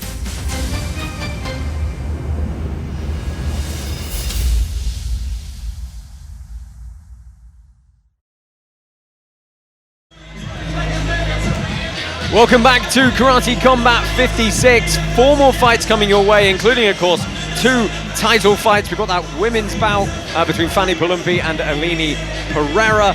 And then, of course, in the main event, we're going to unify our lightweight titles between Luiz, Rocha, and Shahzaib, Rind. Lots more action still to come on deck. Now, though, catchweight bout at 170 pounds. Luan, Santiago, and Zach Juusola. Cloud bet odds up here. Heavy favorite is Luan Santiago, and Bas, that might be because he is a former lightweight champion for other promotions, and he's already 2-0 under the Karate Combat banner. Yeah, and he beat Efrain Escudero, who is a super powerful guy here at Karate Combat. You know, power, striking, and stamina is just a really good combination.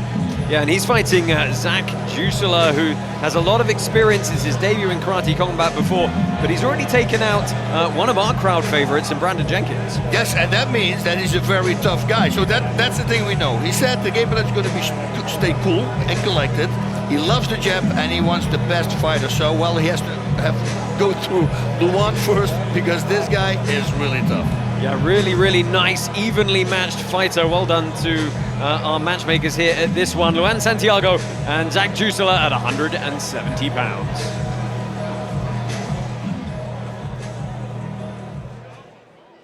And we continue with the action. Fighting out of the blue corner, representing USA, Zach Juusola.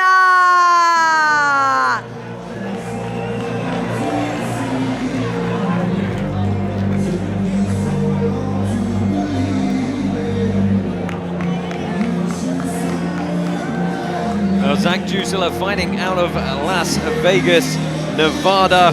16-11 record doesn't quite tell the whole story because he's been on the wrong side. There's some very, very close decisions. Obviously, as we mentioned, he has experience against some of our KC roster, including Brandon Jenkins. He's now looking to hit back from a tough loss late last year after a foray into bare knuckle boxing. Veteran in his career here at 37 years old.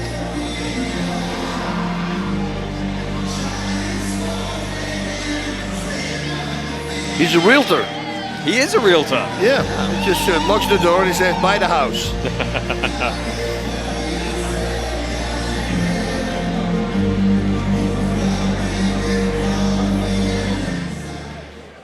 And his opponent on the red corner, fighting out of Brazil, Luan Santiago. This is the guy who's super calm and relaxed, that boy. Yeah, Luan Santiago fighting out of Curitiba, Brazil. Lightning quick welterweight, 71-9 record, riding a pretty big win streak coming to this one, including a dominant decision at the start of the year, as you said, over Efrain Escudero. Brings rapid fire combinations, pressure heavy pit presence. Really striking and grinding until someone breaks. 80 pro fights, Bas. Crazy, and 7 losses. That's the crazy part. It's an over 90% Oh, 9 losses. Okay, but that's almost a 90% finishing rate. Yeah, he's a big proponent of spinning elbows. He's already won 1 world title with them, and he said his career highlight would be coming here and doing the exact same thing again with the same technique. Ooh.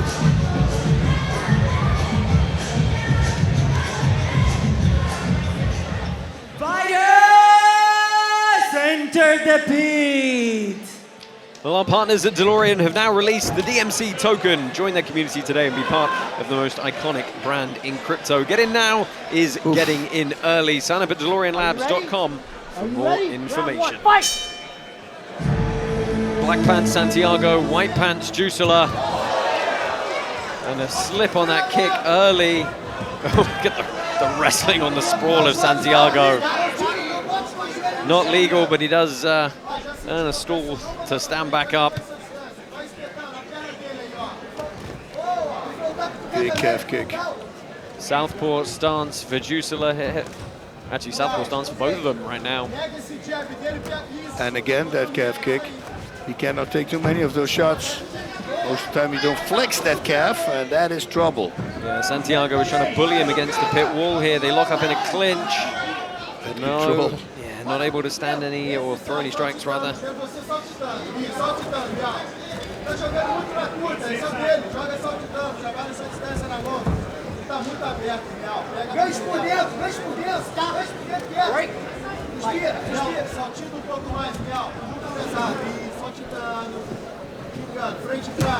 Yeah, calf kick again, he just keeps on getting it. And again, that could be trouble in the second round. You want to ask how Zach Juusola got into fighting? He just said, some of my wrestling coaches were doing it, so I kind of fell into the same path.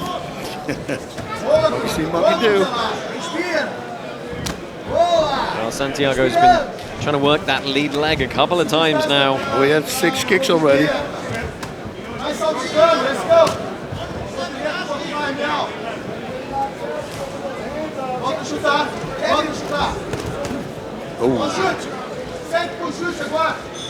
The only thing he has to do to stop that calf kick is point the right toes 45-degree angle to the right. Because then Santiago's going to kick the shin with his foot. Yeah, nasty, nasty check if that happens. Oh, crowds him well to stop the kick and forced him to a down position here. He's got good head pressure to try and get to a striking position, but he can't do so. Juusola tying him up with that overhook. Very smart. Bit of a pouring jab from Juusola, and plus I've got to say I've just noticed the token holders voting. 87% of them think that Santiago is going to be the victor tonight. Prize pool standing at close to 9.5 million karate tokens. Juusola very smart, putting him in the guard right away again. You know, stopping him on the ground from ground and pound. Oh! He throws a punch half the speed and suddenly acts like a power shot. That's a scary way. I would start fighting like that if I would fight now. Yeah, because you know you don't know. Them in a little bit. Beautiful, done. Whoa. Well, good shot at the end. They thought the round was going to end. Yeah, because if you mix them up, you know, you throw a soft punch, boom, hard punch, and you keep doing that, they don't know which punch is going to be the hard punch. So they're going to have to respect every single punch you throw. So then you can stop playing around because they think, well, the next one can be the big one. Well, that was the opening exchange. And again, we saw some of the power in the clinch from Santiago there. I think the head kick dazed him at the very end. Oh, look at that. What a shot. What a knockout that would have been at the bell. Whew. Whoa. Walk into a tomahawk elbow. I have no idea if it's called that. That's just what I'm going to call it. I love the expression. Shoot now, yeah. From now on, it's the tomahawk elbow. Well, we've said it before, these 1 minute breaks do go very quickly indeed. Back at it already. Zach Juusola probably, I think, Bas on balance on the losing end of that first 3 minutes. I think so, yes. And also the calf kicks, they start adding up. You know, his landing kicks counts more than strikes, than hand strikes. Well, Juusola just beating him on the timing there. No real power behind the shot.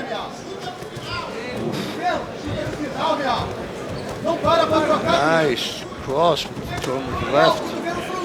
The southpaw position is constantly switching. That's the kick, I'm telling you. He's timing it so well that he's catching it when the leg's a little bit loose as he's stepping.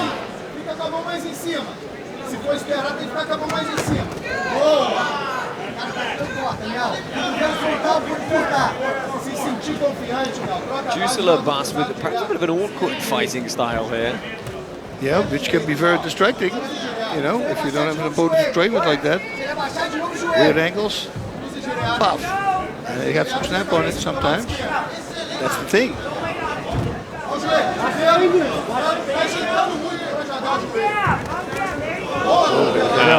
We knew the spinning elbow was something Santiago would throw at some point. Trade of body shots.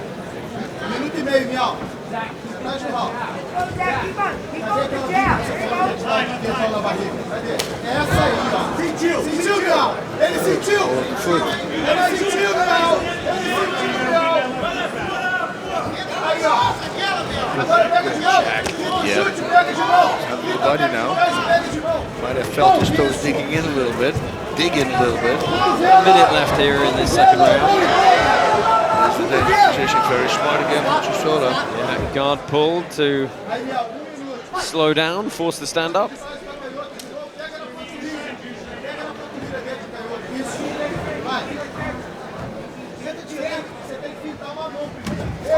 Nice, he saw him checking it, and that's why he did that the second time. Well, Juusola was trying to get some strikes in there, but he ended up leaping into close guard, which is going to immediately result in him coming back to the feet.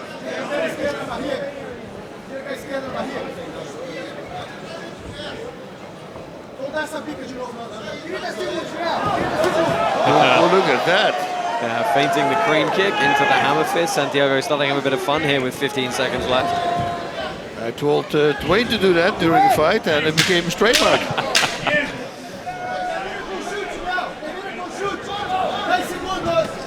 Oh, nice check with the foot on the shin. That's the kind of check that you drill on pads that you rarely see in a fight, right? Yep. You make a high block. So second round in the books. And Bas, how are you scoring that one? It's a hard one again, you know. I think it's power shots from Santiago. That kick, I should have focused more on that in this round, because that could have maybe stopped him in the third round. Jumping guard, very smart, but then Juusola does the same thing and he jumps in the guard while he knows that this is the very end of the fight. Yeah, a bit of crane technique here. And walk. And it landed. Yeah, didn't respect that punch. So Zach Juusola is going to have to pull something out here going into this third round.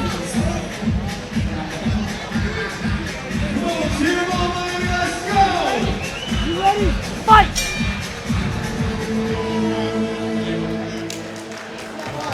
Well, 3 more minutes on the clock here. Santiago, yeah, he's going kind of classic Thai boxing here. Yeah, it's very distracting. And there's that kick again. It's a little higher though. Off the knee. Again, lands that cross. Beautiful front kick. Yeah, and it was off the feint as well, which was nice. Okay, he starts playing around now. No kick.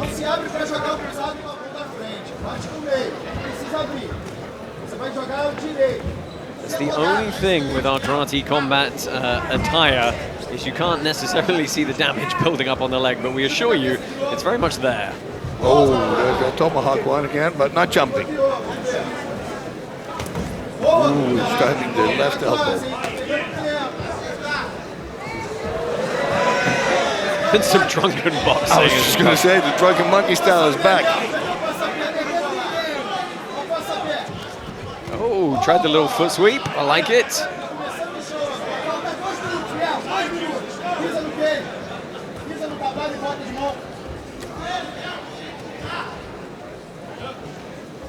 I mean, Juusola's doing a good job of trying not to play into this gamesmanship and lose his tempo or anything, but it's got to be frustrating for him. Yeah, because every time he gets countered, he's moving forward and actually throw punches while you're doing that. Then again, when you throw punches, he gets countered.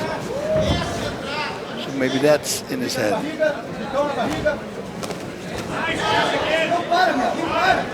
Santiago's got to be careful he doesn't get too complacent here. Hands dropping as he walks his way out of the line of fire. Okay.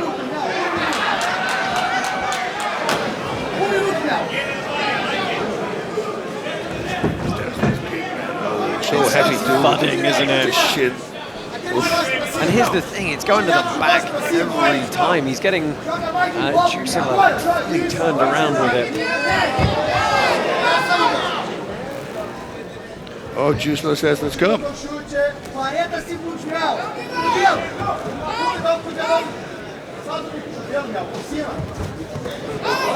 again, stepping out. Oh, he landed that. He's dizzy. Oh, there's another shot.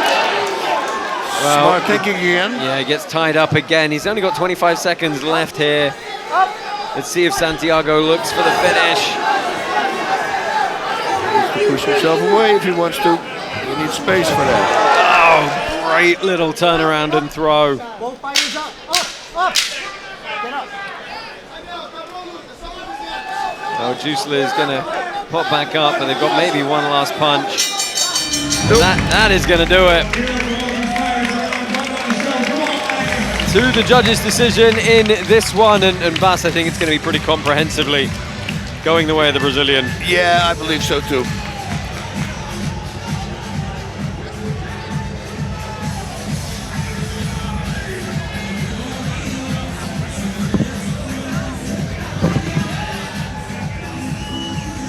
Look back at some of the replays here, and Santiago just really having fun with it in that third round.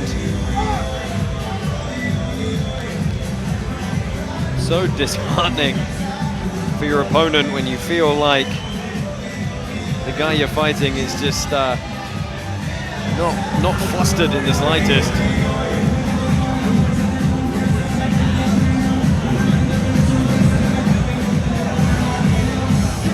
Well, we're going to bring the fighters down and get the winner's hand raised. I think we all know which way this bout is going, though.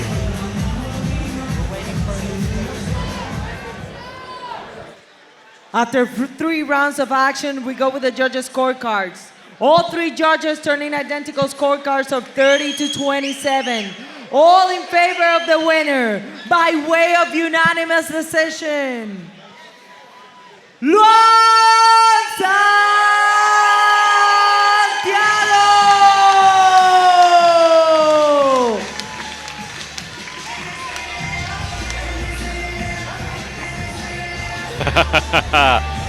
Well, he's having a good time with the selfies. Let's go ahead and find out just how good Luan Santiago is feeling. He's with Apollo.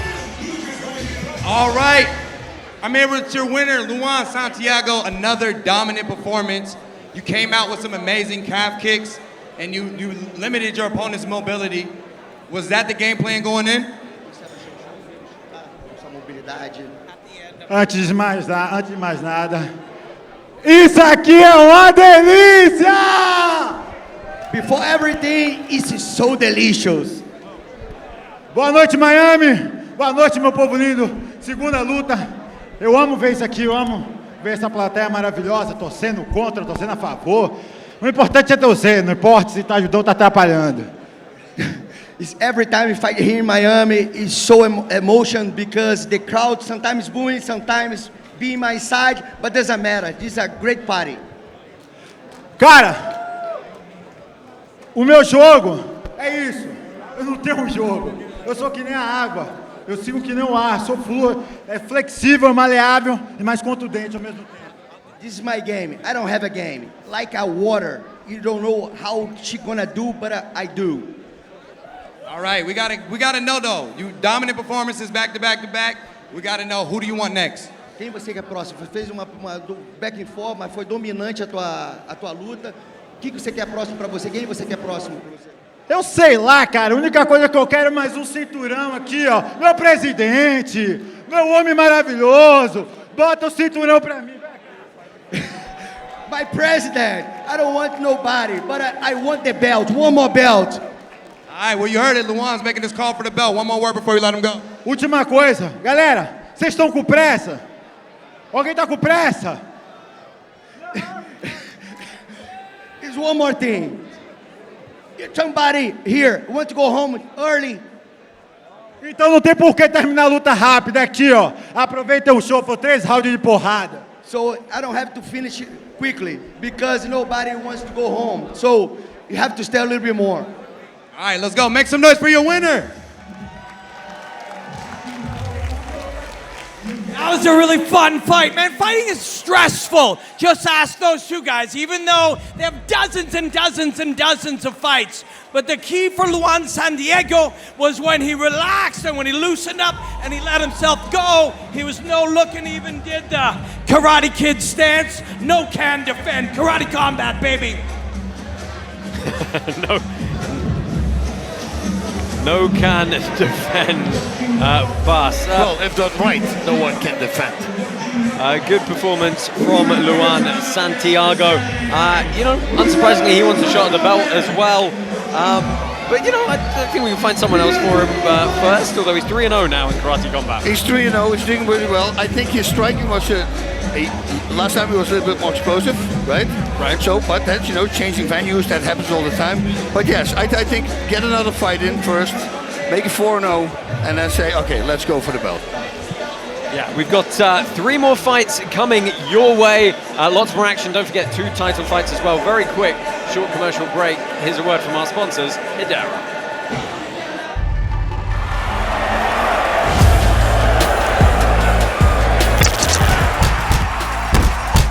Up-only gaming is different. When a fight comes up, if you have cryo tokens, you place him on a fire. If he wins, you get additional tokens. If he loses, you don't lose anything. Web3 has allowed us to engage the fans and do things that we couldn't do with traditional tools. We're looking for 10, 20 million fans. Traditional blockchains don't support that kind of volume. We're enjoying the journey. We're really excited about the community's response within Web3 and traditional sports.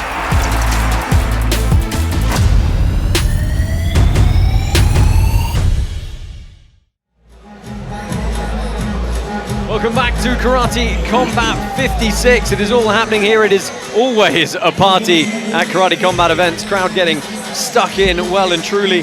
Bas, very fun fight up next. Lorenz Larkin and Buddy Braveheart Wallace. Lorenz Larkin, somebody we've all been really hoping we could get here.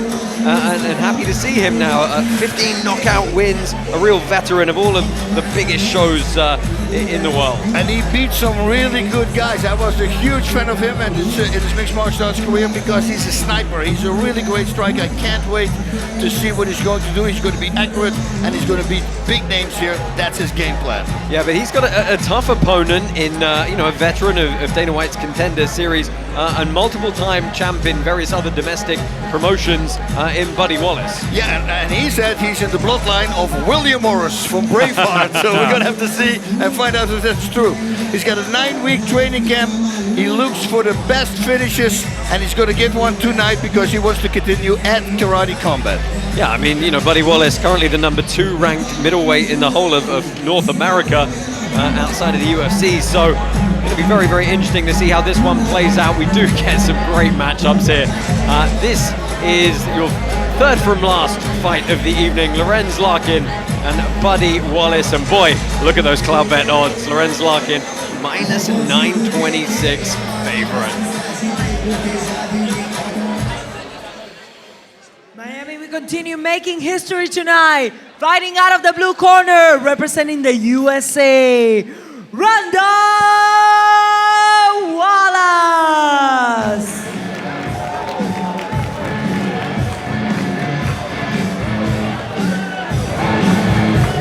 Well, That is not Ansar Hamsiev.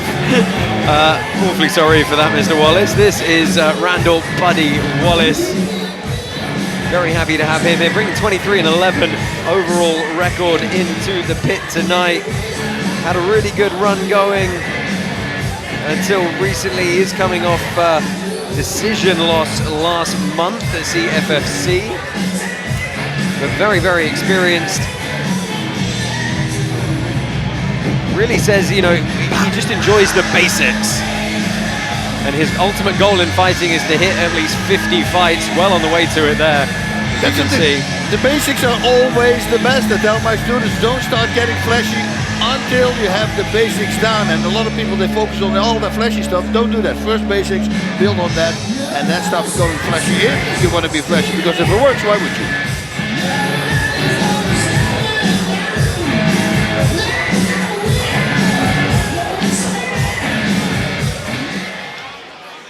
And his opponent on the red corner from USA, Larkin.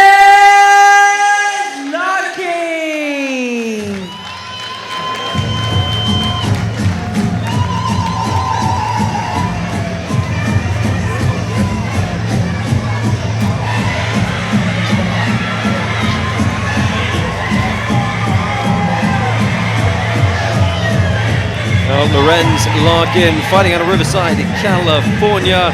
The Monsoon, he's a veteran striker, 27-8-2 record, former standout, Bellator and UFC.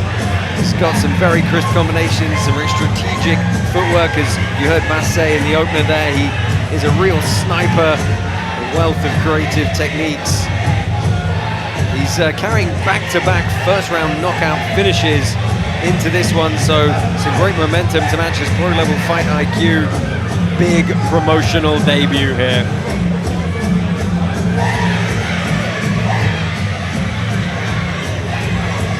That's a wild song.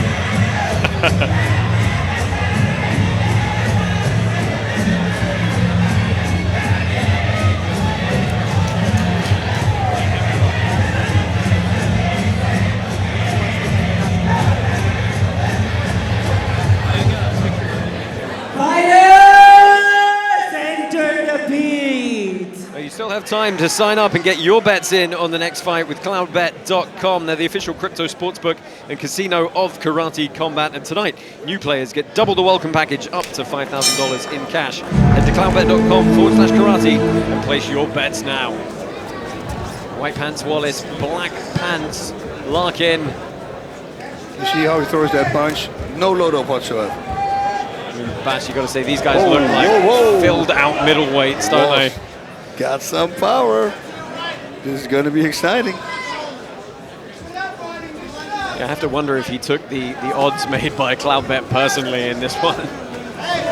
Wow, both are landing. Good movement. Yeah, good movement by Larkin, but I mean, Wallace is coming. It's like they killed his girlfriend. Reference for the people who didn't watch the movie. I mean, you know, a couple of 100 years of pillaging by my forefathers before that.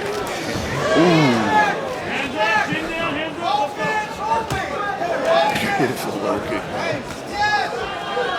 I love it, right up with that right hook. I actually knocked the guy out like that in Thai boxing. Nice little inside techniques, and that uppercut landed. That was a smart thing to do against the wall. Yeah, and he's trying to stay in a striking position here. That means keeping at least one knee off the ground, and it's a great position for him. Larkin trying to circle out, and this should earn the stoppage back to standing position here. What a great sequence for Wallace. Again, neither of these men have experienced the pit as of yet. I love the uppercuts from Wallace. Nice movement there. And here to go, he's right, it's completely silent. Off that 2-1-2 to the body, and if that connects full power, just add a hook cross to the head. Ta, ta, ta, ta. Prize pool touch over 14 million tokens in this one. Oh, beautiful elbow by the Monsoon. Wallace acknowledging it. Oh! Measured the punch with the lead hand. And I like that crazy kick, that front kick he did with the toes pointing to the side. The Monsoon did that before because you can't see it, there's no hip movement. I like to use that a lot as a distraction. Interesting little S grip in the clinch here from Larkin. Don't see that all that often. Looking for a big knee. And they break themselves before the referee needs to step in.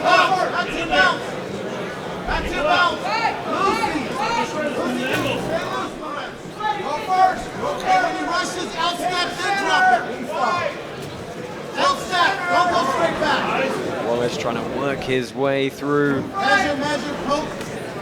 Both guys keeping really nice clean technique on their strikes for the most part. There's that close again. Good elbow on the back end there. Oh. What a great first 3 minutes to start. That was nice. What's up, Ray Thompson? The father from the Wonder Boy. He's watching. I feel you. And this is his weight class. Well, we do, of course, wish our friend Stephen Wonderboy Thompson the speediest of recoveries. That was a nice on his little recent uppercut injury. there. It was, wasn't it? The And you shots on don't the see that a inside. lot on the wall, and it's so effective.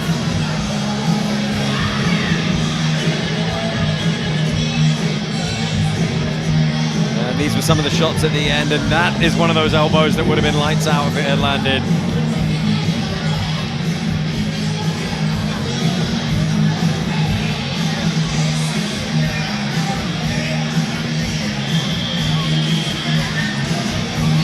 Bas, what's the advice for Buddy Wallace in the corner here?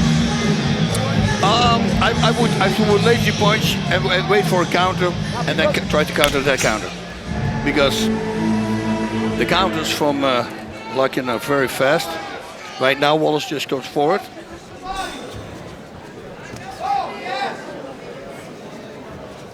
You need to find out which punch he likes to counter the most, and most of the time that's what you do in the first round. Well, they both trade good low kicks there. Oh, and Larkin twice buckles the lead leg. Switches it up with the question mark kick.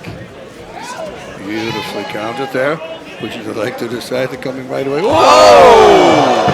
But Wallace, ooh, tornado switch kick. I like that jab that he throws out to stop him every time. Larkin. Larkin constantly measuring with that lead hand. Oh. Those kicks are gonna count. Yeah, and again, he's timing them so well. He went to the well on it again there. I think we're going to see them mount up. Just keeping him busy up top.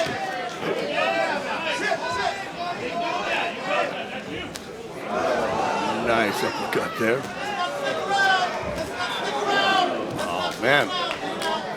Now they're really getting stuck in the pocket. Great entertainment for those of you watching live and free on YouTube.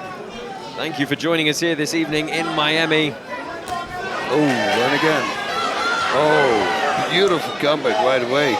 Wow, right low kick in a 1-2. Oh, yeah, that's it, I think.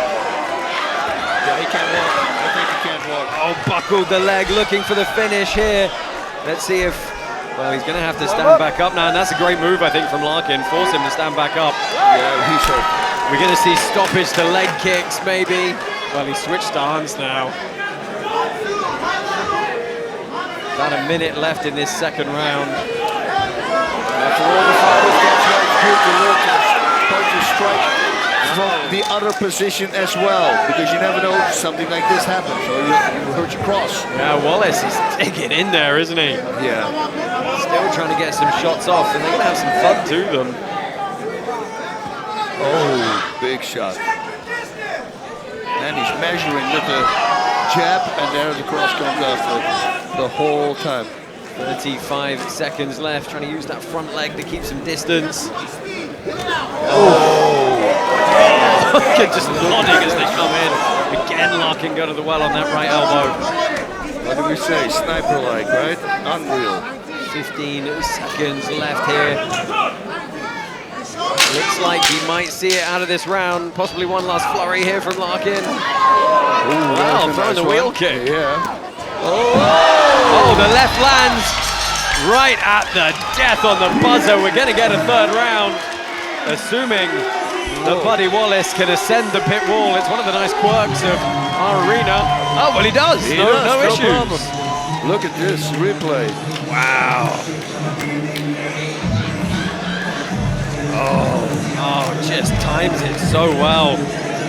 You see, Larkin had the wherewithal to not strike the back of the head there. Man, I love it when he does that. The right kick and then a 1-1-2. Beautiful. Looking away and poof, that one. That lands. And that was at the end. And the referee's going to jump. Well, that was right at the end of the buzzer, and this is going to be an uphill struggle for Wallace, isn't it, Bas? A very big one, yes, because he has to stay now in that southpaw position. Well, Ski Mask the Sloth God is in attendance tonight. Not my music genre, I'll be honest. Well, Bas,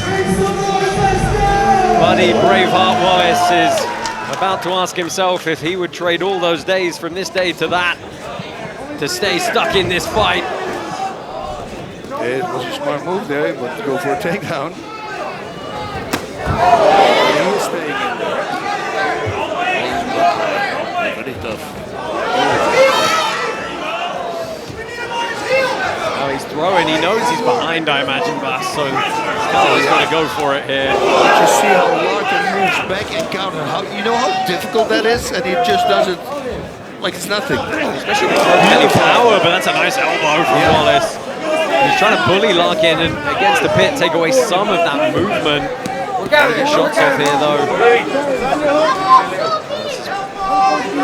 Going to be a stand back up from the ref. Time here. I mean, this counts as a clinch, effectively. Stop!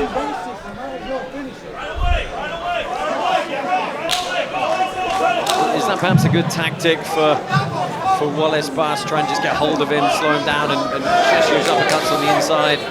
Yeah, but you know, once he has him up against the wall, he needs to free himself, push himself away, create some space, and start striking. Especially elbows are very effective. Man, he's landing so much, and Wallace is unreal. I mean, he takes every look at this. So much grit and strength. Oh! My goodness, the elbow landed again. Oh my God, Braveheart for sure. This is insanity. Look at this. I mean, you start to get to back slap. Yeah, just territory of the ref looking at standing TKOs, but he's firing back, so that's certainly not going to happen just yet. One big knee when they're tired. You want to go to the body. They're fighting for grips on the inside here. There we go. Larkin breathing heavy, and he eats a left. And a right.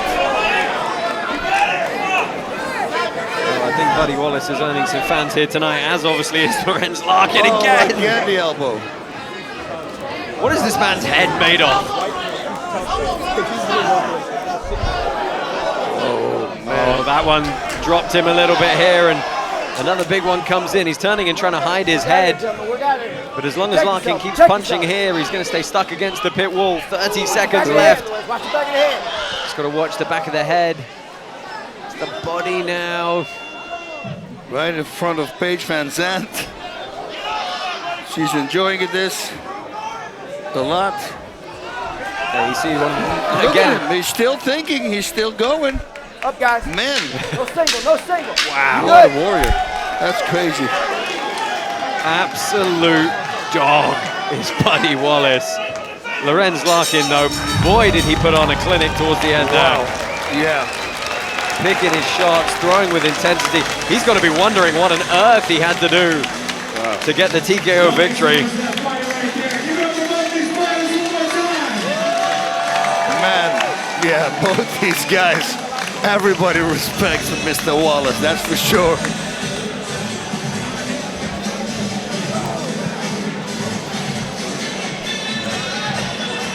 Look at some of the replays here, and oh my goodness. Oh, those elbows, insane. It wasn't just that he ate a lot of shots, it's that he ate a lot of power shots. But then also coming back. What the hell, man? Crazy, man. Oh, that was insane. Yeah, he's right there. He's unbelievable. I mean, he got elbowed like God knows how many times, and he just keeps on fighting. I know you guys were looking at some replays, but we had Buddy Wallace come over and say hello to Bass and myself in the booth here. Man. Wow. Yeah, I love guys like that, man. That's yesterday with Pau. Yeah, same thing, right? In our heavyweight tournament. Freaking coming back. Let me preemptively guess something that Robin might say. He's going to say, Larkin was amazing, but it takes two to make a fight like that. Exactly, yeah, because many people would have stopped after the first one. It was an onslaught. And Wallace was still in the game, even against the wall. He flipped him over, he was still thinking and attacking. Larkin's technique and just choice and accuracy. What a performance. Let's go ahead and get the official decision.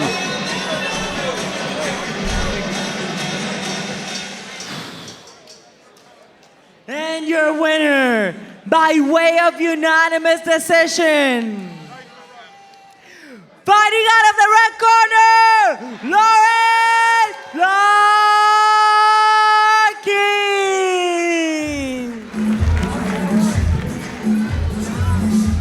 Well, Lorenz Larkin, as expected, your winner by unanimous decision.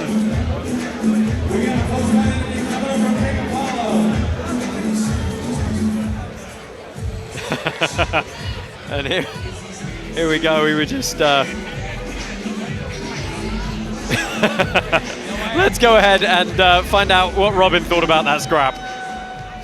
What an absolute treat that was to have the great Lorenz Larkin do his thing.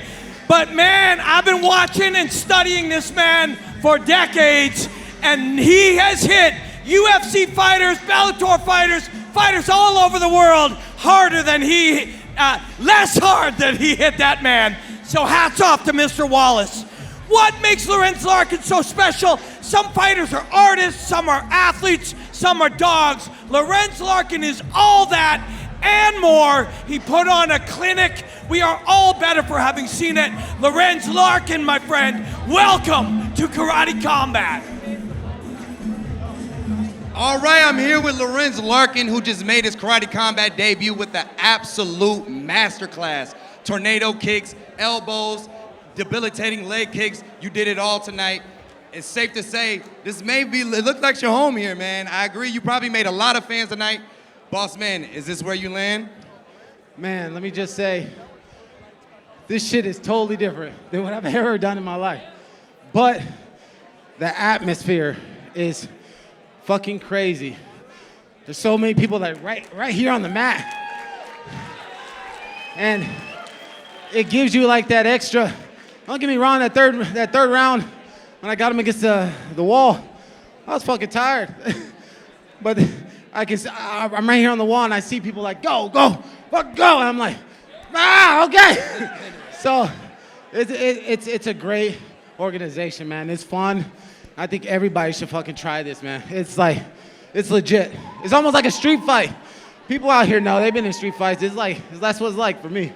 100%. Now, I know you're new to the roster. Is there anybody you have in mind that you want to fight next, or does it not matter to you? Man, I've been in this game for like 14 years and fighting at the top, so it doesn't matter to me, man. You know, I'm an easy employee. You pick the name and the date, I sign.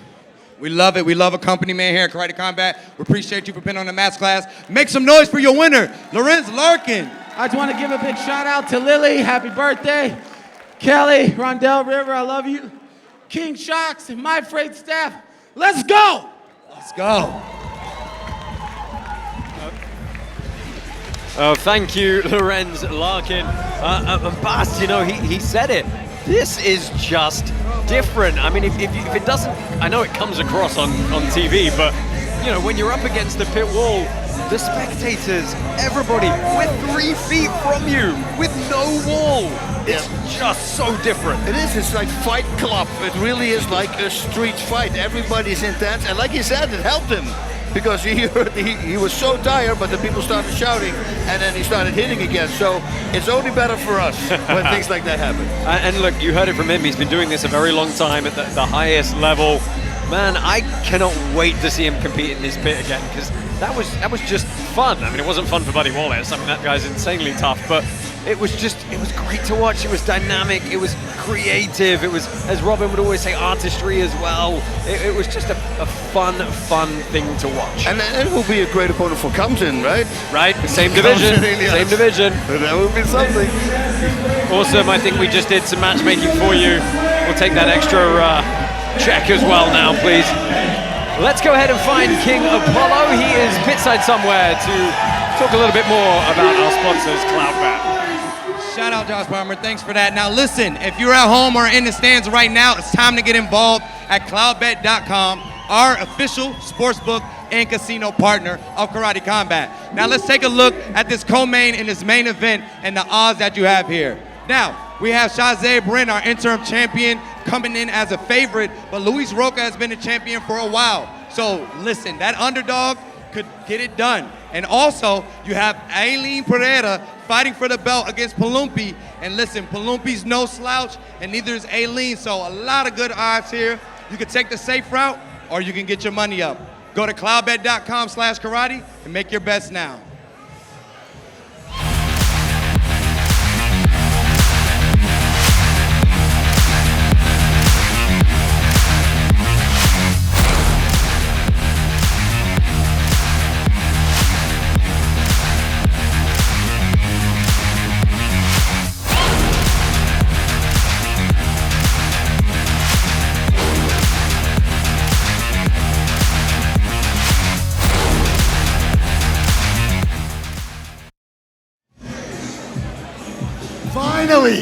Finally we brought Karate Combat to my hometown, born and raised in the 305. What's up, Miami? That's what I'm talking about. Listen up, we got 2 more fights to go, both for world titles. Next up, Aline Pereira from that legendary Pereira family. All you guys love is her brother. Now she's taking on the former BKFC champion that has over 100 Muay Thai fights and 9 titles. It's gonna be an absolute war for the Women's Flyweight World Championship. And then in your main event, we have Shahzaib Rind taking on Luiz Rocha. This fight's taken 1 year to finally make. I truly believe you're gonna see one of the highest level fights you've ever seen in your life. So these next 2 fights, don't blink, don't get food, don't go anywhere. Stay right here and enjoy the action. Thank you very much, Miami.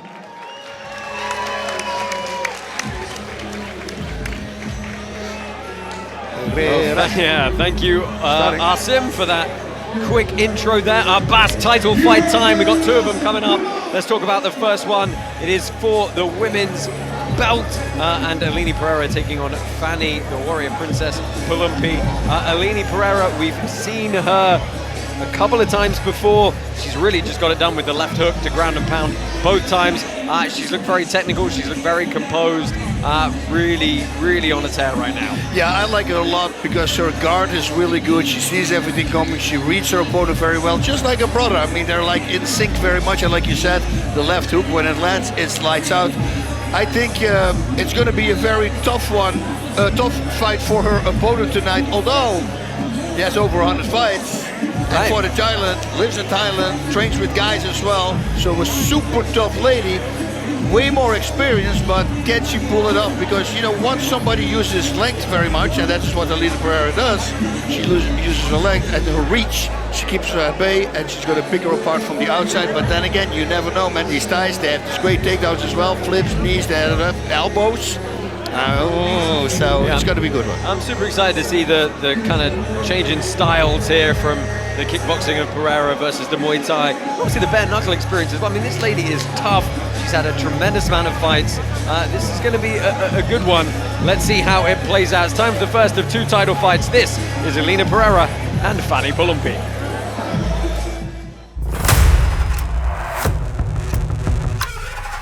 Aline Pereira steps back into the pit with the vacant women's flyweight title up for grabs.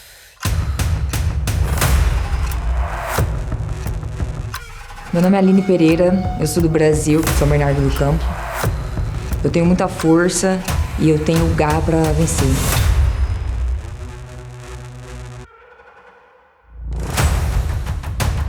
But Fani Peloumpi out of Greece is coming to break up the Pereira party. I am very excited to fight in karate combat. My name is Fani Peloumpi and I am from Greece. I am a smart and technical fighter. I like the spinning back elbow.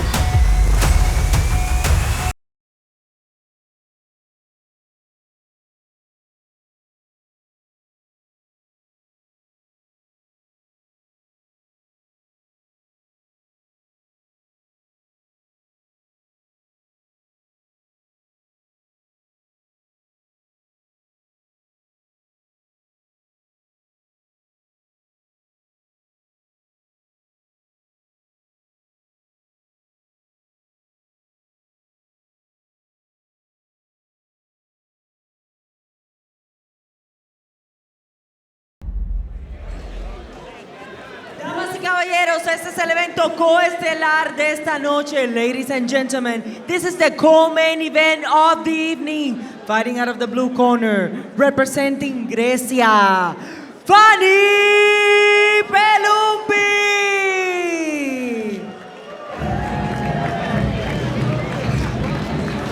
Well, hailing from Athens, Greece, but living predominantly in Thailand, Fani Peloumpi.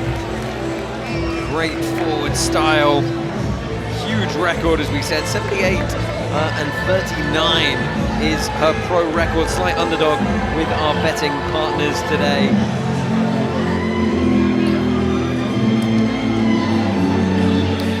Yeah, the thing is, if she can fight inside the reach, then these spinning elbows and knees and everything are going to be a problem.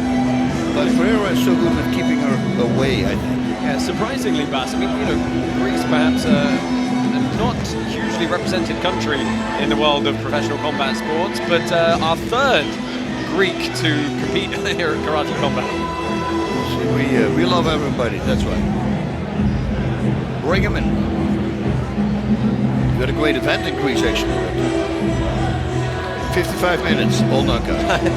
Yes, before I joined the company, but yeah, what a night that must have been.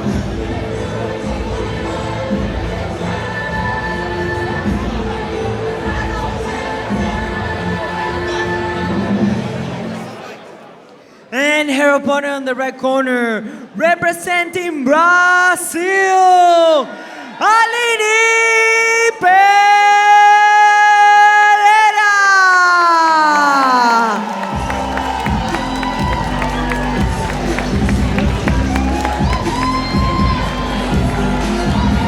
Well, third time making the walk here at Karate Combat for Aline Pereira. Representing Sao Paulo, real flyweight standout, MMA experience as well. 9-4 is the record. Did have a very extensive amateur experience coming into this one. Great knockouts at KC50 and KC52. She's got a very polished set of technical skills. You know, and as we talk about it all the time, Bas, the left hook is just the fact that, you know, her brother, multiple division UFC champion, does the exact same technique so well, wins world titles with it. She's done the same, potentially going to do the same tonight. It's just a great narrative. It really is.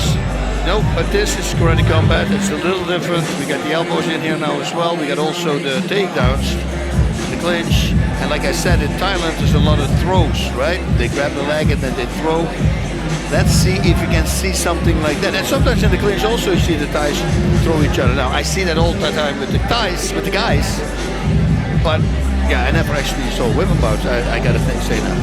You saw for a moment there the two-division former UFC champ, Alex Pereira, in the corner of his sister as they make ready 5 3-minute rounds on the clock if they need them in our championship bouts.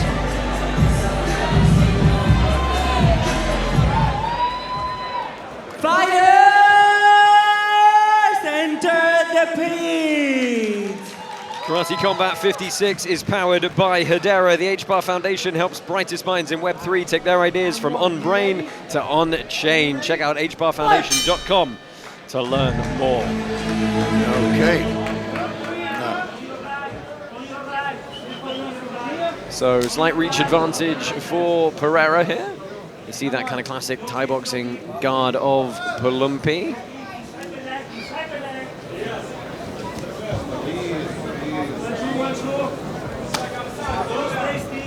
Easy check of the kick for her.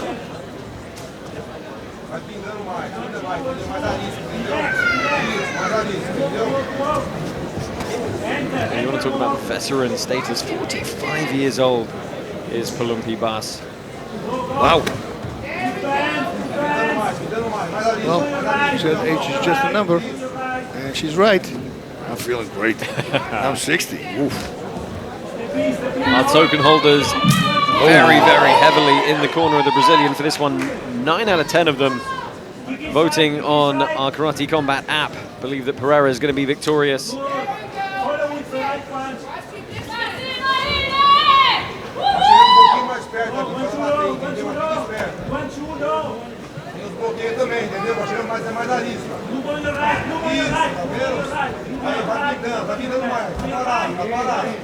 Thai style, tries to kick underneath the strikes every time. Yeah, it's very calculated from both of them so far. Pereira hasn't really taken the option to open up yet.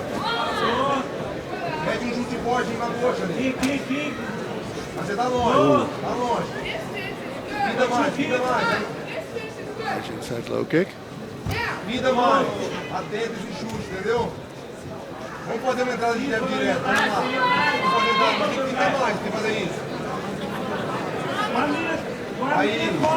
Aí agora, entendeu? Vai pintando, tem que pintar. Vem. Good shot in the pocket there. Pintando mais, Aline, tem que pintar mais. Vamos machucar um pouco mais.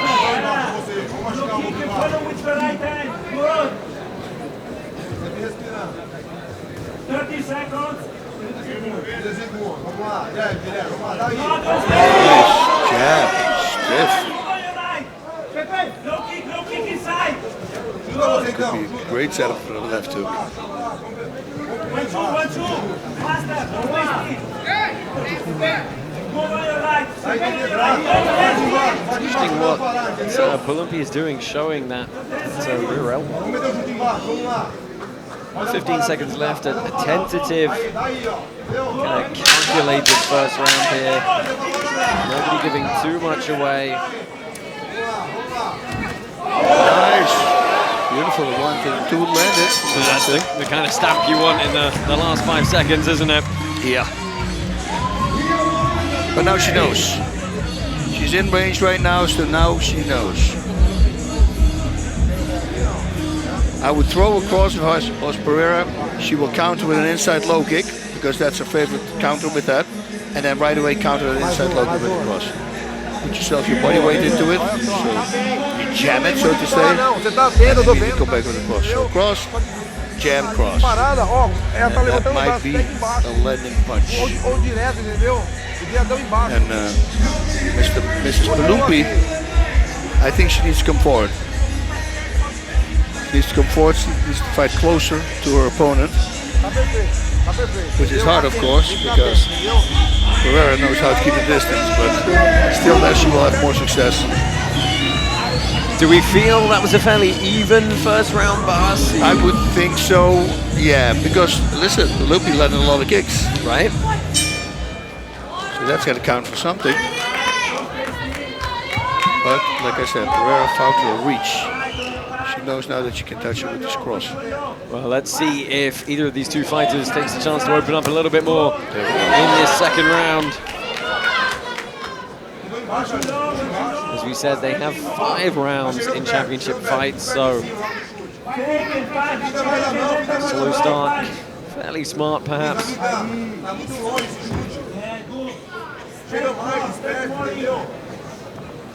Fica dentro pra mão pra chutar. Work with fans. Pintando mais. Hands. Vamos lá, chega perto, chega mais perto. After the low kick, the right hand. Hand strikes. Don't stay still. Not a lot, right? She kicks a lot. She uses her legs a lot. Yeah, we're going to load up on the kicks again. Obviously, fairly similar to Thai boxing, kicks score most heavily in the Karate Combat rule set.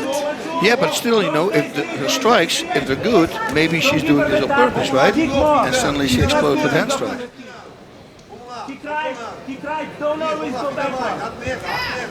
Let her get used to the kicks, constantly the counters.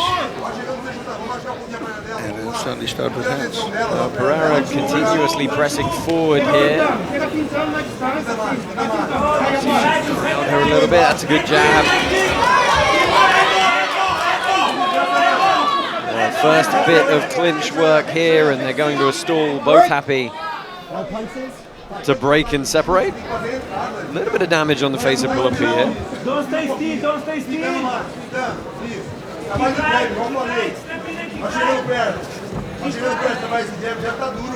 Vai chegando, vai ela bater, faz ela bater pra ela. Kick and punch, kick right, punch right. Kick and punch, kick and punch, vai pintando de novo, vai pintando.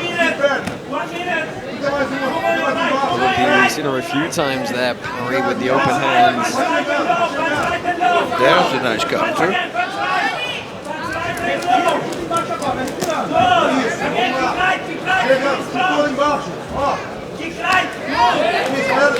Doing a good job of trying to keep Pereira back with the kicks. About 30 seconds left in this second round. Pereira opens up now, but has to circle out quickly.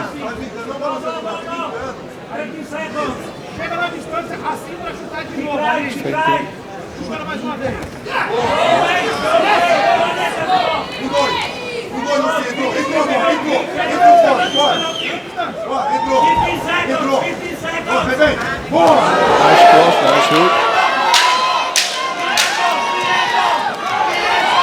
We're looking for some bigger shots now. The Brazilian's not going to find them. We're going to go to a third round here.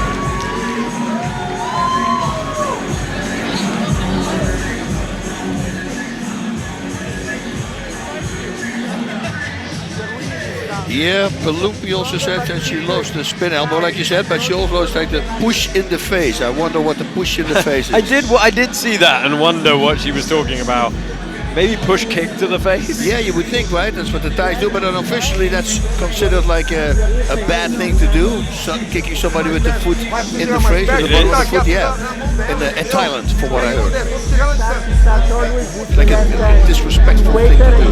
We're getting a look into the corner of Fani Peloumpi here, and once again, another fairly tight round. You win, you can win. I mean, whichever way these are going, they're not being won by massive margins. No, but I think Pereira, she knows that she can land those punches every time when she comes forward, so I think she just needs to let go. And then I think we're going to see that striking. We just had a few good strikes, like the cross from Pereira. She countered it with a cross, and that came very close.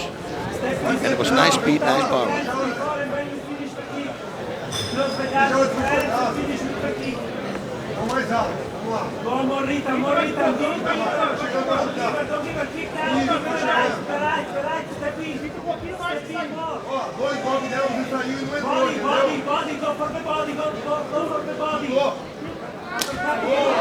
So the last of our regulation rounds underway here. Aline Pereira, Fani Peloumpi women's flyweight title on the line. Heavyweight champ Sam Alvey surveying in the background of your screen now. Castle. People hope.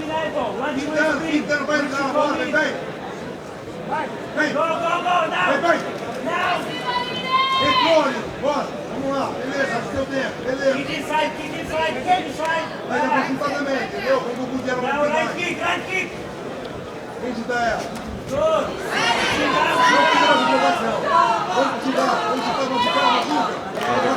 Some of the crowd trying to get the Chama chant going. Loading up the feint on the red kick was Paloumpis.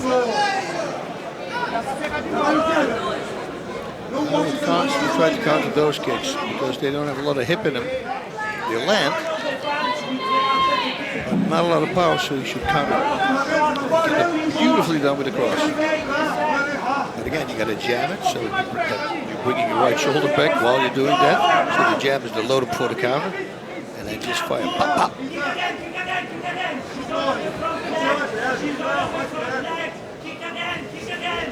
that's what Paloumpis should do. That's what I wanted to say. She needs to punch first. Plus, who's really dictating the tempo of this Yeah, battle? that's the It's thing. been a consistent kind of tempo throughout. Yeah, and you saw here, once Aline pulled the trigger, she immediately fired back with hand strikes as well. So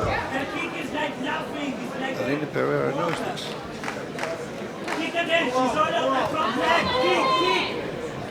Yeah, it's a hard one to judge, Josh. Well, we're into the last 30 seconds of regulation rounds here.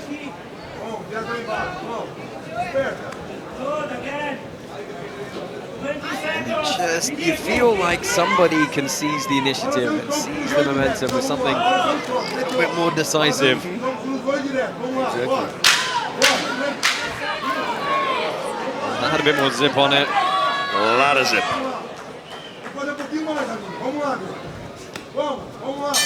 Regulation rounds end. We're going to go to Championship 4 and potentially 5. Both ladies, no issues getting back up to their corners. Tight rounds. It really is, because Paloumpis, she's scoring constantly with the kicks. I mean, it's easy enough to look at it and say, well, you know, Pereira is the one coming forward most of the time. That's a pretty key criterion in the Karate Combat rule set. But, you know, volume of strike-wise, it's fairly even, as you see there. Yeah, she's coming back right away from the counter. With the counter, sorry.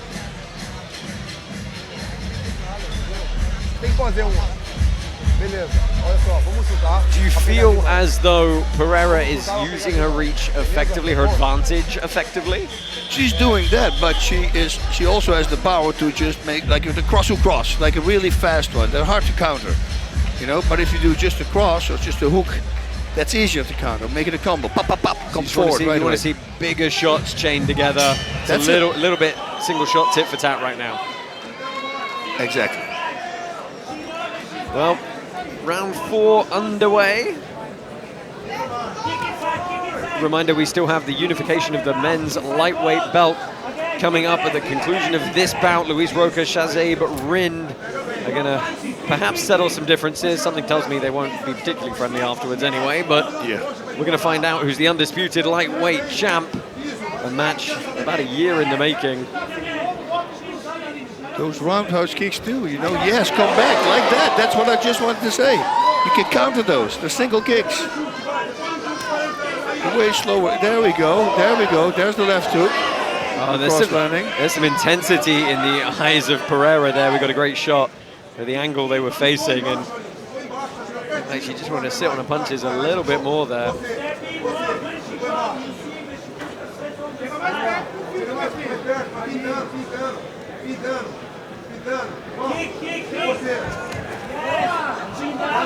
Follow it up, that was one.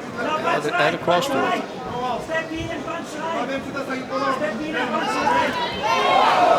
Also, Kous coming back. Paloumpis as well. Yeah, good low kick landed.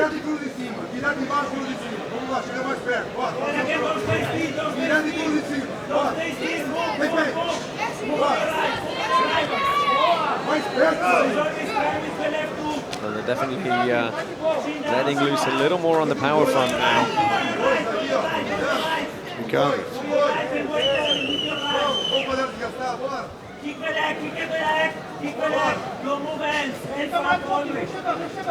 She's waiting you with her.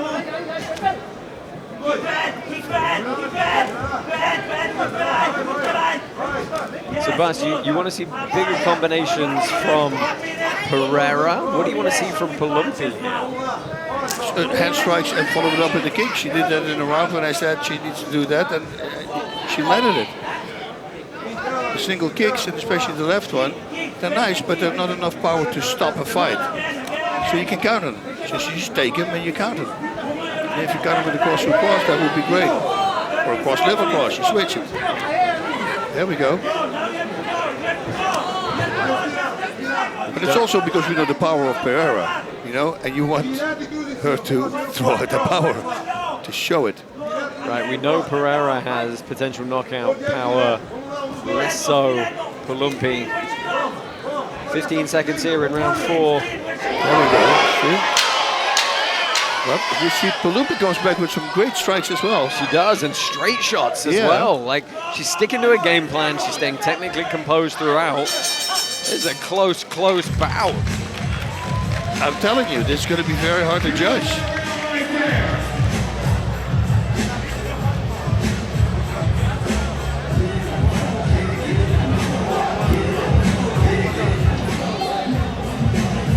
Glancing blow you saw there on the replay. Yep.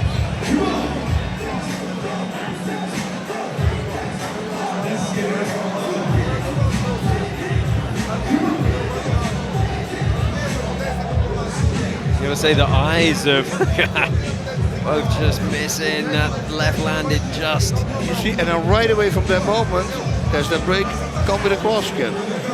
Follow it up with the left kick. I mean, look, both of them throughout the full exchange, they don't take their eyes off their opponent. They're just staying locked in at where they're looking. We're going to a 5th and likely final round here, but you never know. You could get a sudden death 6th round. We have had it happen before in title fights.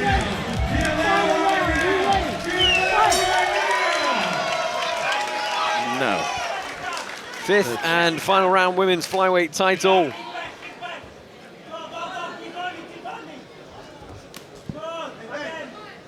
And I'm not afraid that Paloumpis is going to run out of gas. Being in Thailand, training all the time in Thailand, you're going to get endurance. Well, here's the thing. There hasn't been, as we've said a few times, there hasn't really been that many different tempo changes in this bout to elicit that massive spike in heart rate. It's been just a constant pace, very much like a Thai boxing fight, right? It's just the same kind of rhythm. Yep. There we go, see? That's the power. See, that's where you'd like to see somebody switch up and not have that break, immediately go forward again.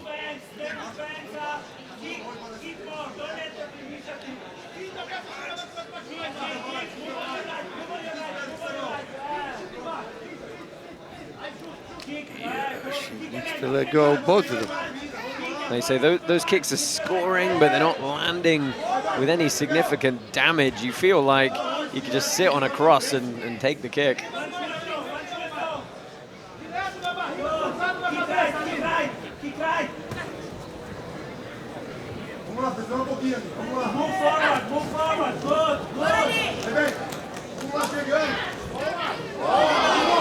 See, and then do it again.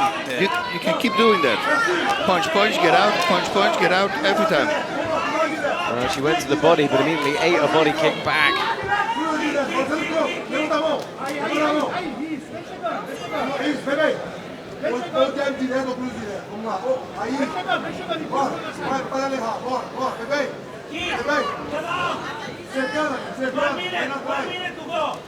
Well, final minute here. And neither corner, I don't think either corner can be sure that they're ahead or behind here. So this is when you'd really like to see somebody just say, hey, I want that belt. I'm going to sling for it. Try and make a play.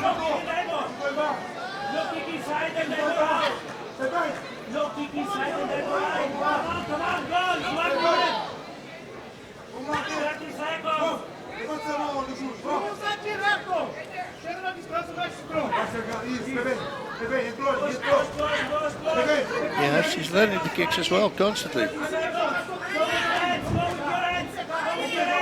Yeah, she's always firing back as well. I don't think she's ever eaten a shot without returning something.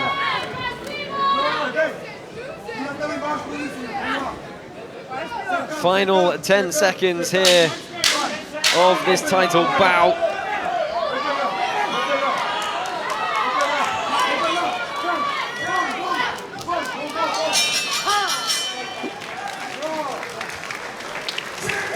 Now let's see what happens. What the judges are going to decide. Yeah, I mean, I'm being a little bit quiet about it because I just don't know. It's easy to feel like the one coming forward is doing the most work, but as you said, Bas, you know, an experienced eye looking at it, there's counters everywhere. In the exchanges, it was all Pereira when she connected. So that's a big thing also, of course. but all in the middle, the ad-libbing, so to say. Right. There was constantly punch get countered by a kick.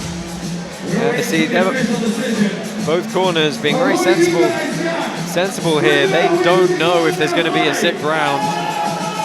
So just a reminder, our sudden death rules. Our sudden death rules are you can't have a split decision or a draw.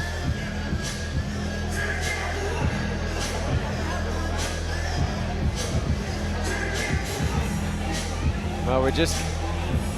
Okay, it is done. We do have a decision. Okay. Which means we are going to crown a champion.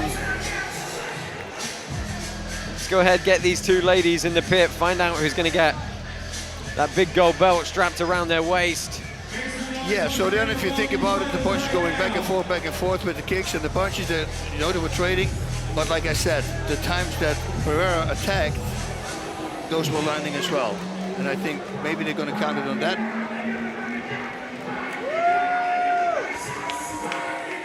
And then non-stop pushing forward.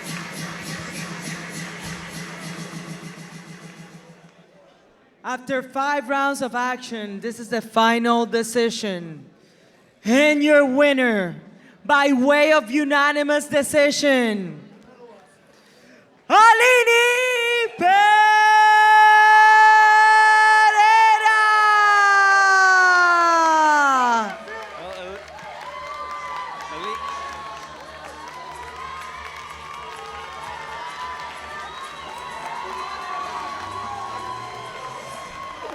Tudo.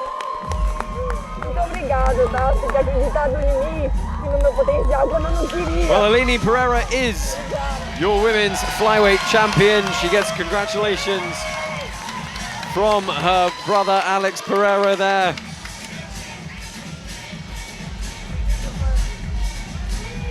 Yeah, it was those exchanges that she wrapped it up. When she got in there and she started connecting with punches, she did get countered, but the counters didn't land a lot.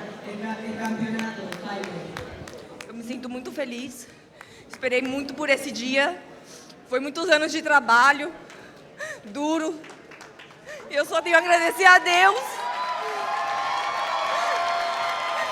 Agradecer a Deus por tudo, pela força que Ele tem me dado até aqui. Agradecer ao meu irmão, que ele sempre me ensinou, ele é meu treinador, ele me ensinou tudo que eu sei. E eu tenho só a agradecer a ele, o Plínio, por sempre estar me acompanhando desde o início. Agradecer o Glover, a academia dele, eu treino lá, ele também é meu treinador. Agradecer minha família, que sempre me apoia. E os meus amigos que vieram de longe também, para me assistir. I'm super happy for this day. It's something that I really worked so hard my entire life for this.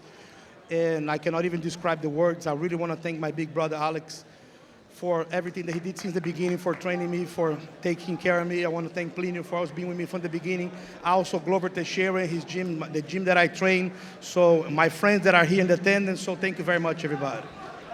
Thank you, ladies and gentlemen. Congratulations, Aline. Thank you, presidente. Muito obrigada pela oportunidade que você me deu. E eu estou pronta para a próxima. She's ready for the next one, people. Ready for the next one.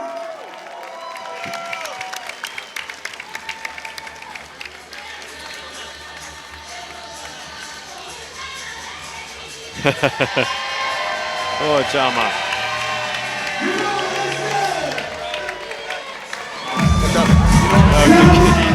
Congratulations. Congratulations to Aline Pereira. She is our women's flyweight champion. It's a nice little dance. I can join in there. A little bit like line dancing, like we do in Texas. Well, Bas, we're going to have, I'm sure we can find some opponents for her to defend this belt. I think we can. How would you rate her performance overall? I mean, it was very calculated and it was disciplined. It was disciplined. It's for a title fight. Her brother's in the corner. She just wants a sure win. And you know, when you take a lot of risk, you know, accidents can happen. She felt the counter from her opponent one time, and she goes like, well, if I walk on a punch like that, you know, that makes it timid. Okay, so let's start walking it down, and then start just throwing this combination together. And I think that over the exchange the whole time that we have, but the combinations, once she attacked, she was successful with it, and those gave her the victory. Yeah, it's very easy for us to sit here and say, oh, sit down on your punches and sling for it and change the tempo. But, like, you know, you're fighting for a world title. It's a combination of most of your career. Like, hey, staying disciplined, implementing the game plan, paid dividends for her. That's it.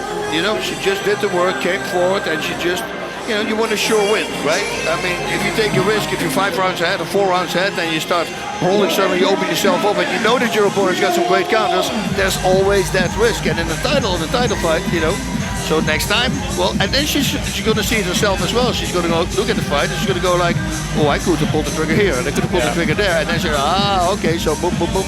It only makes her better. Well, I'm sure you and I are both very excited for our last fight this evening. It is the unification of our men's lightweight title. Luiz Rocha, Shahzaib Rind, that is coming up in about 2 minutes.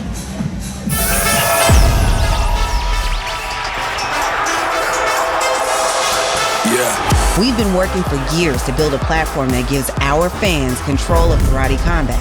In the new app, you'll be able to collect free karate combat tokens and then vote on your favorite fighters with those tokens. If they place their tokens on the fighter they think is going to win and they win, they get more tokens. If not, not a problem at all. You lose no tokens, then just try again. Pick a winning fighter and earn more tokens. The more tokens you score, the deeper you dive into the VIP experience. Let's see some fun! Front row seats to knockout action, exclusive invites to after parties, and a shot at special prizes that blow your mind. It's your time to become a legend. Download the Karate Combat app and join the revolution with the Karate Token. There are some people that are just a different level. Undisputed lightweight world title unification. Rind versus Rocha. 1 year of bad blood. It's time for the lightweight belt unification. The return of Luiz Rocha. And there is no king. This belt deserves a real champion. I'm the real champion.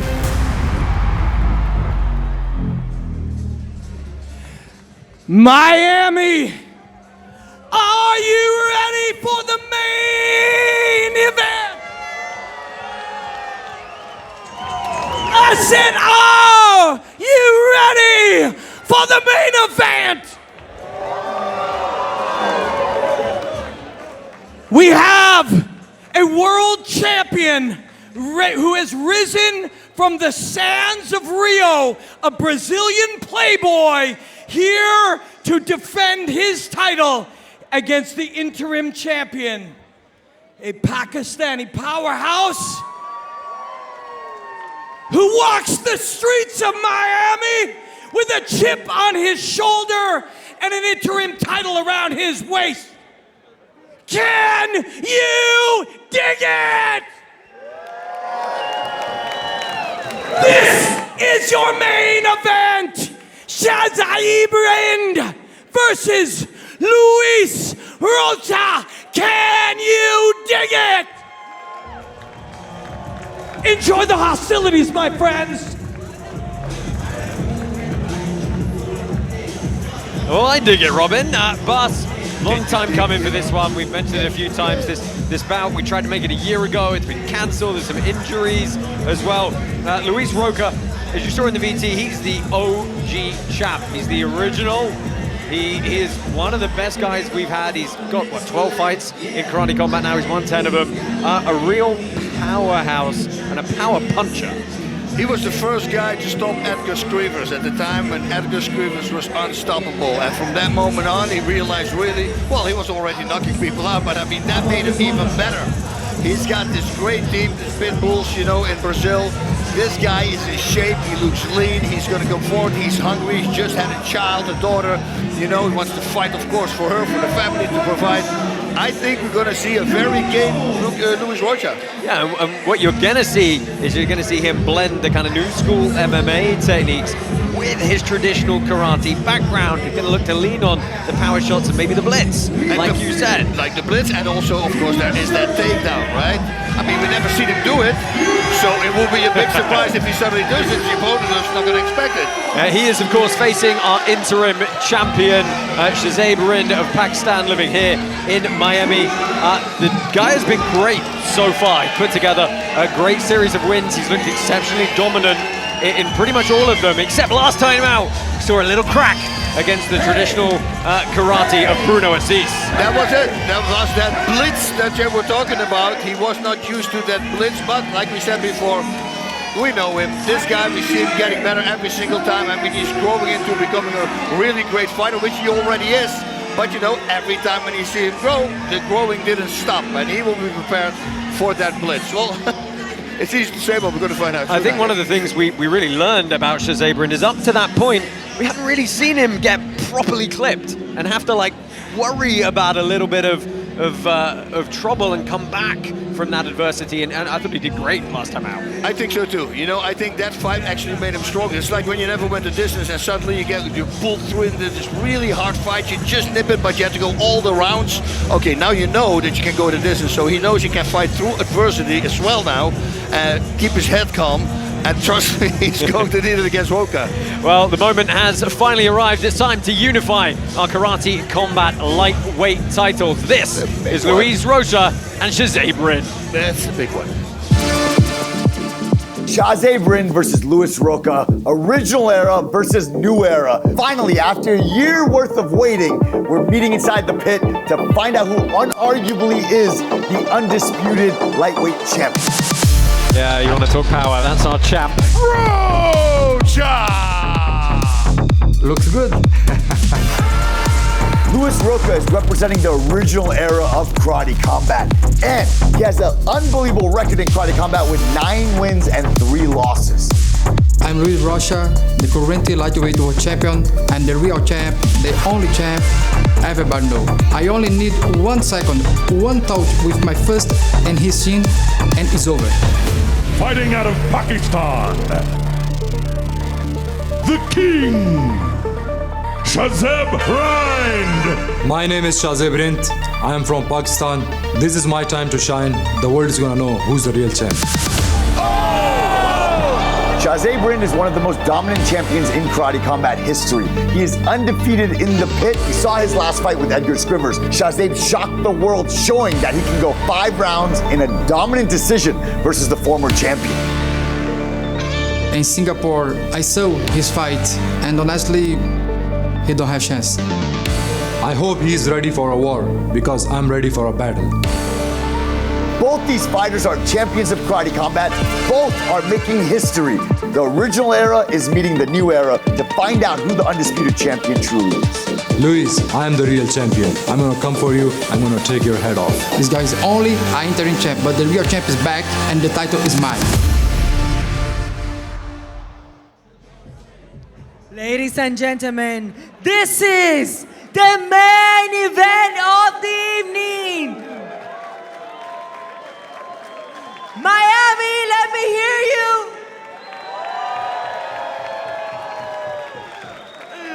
Fighting out of the blue corner, representing Brazil, Luiz Rocha.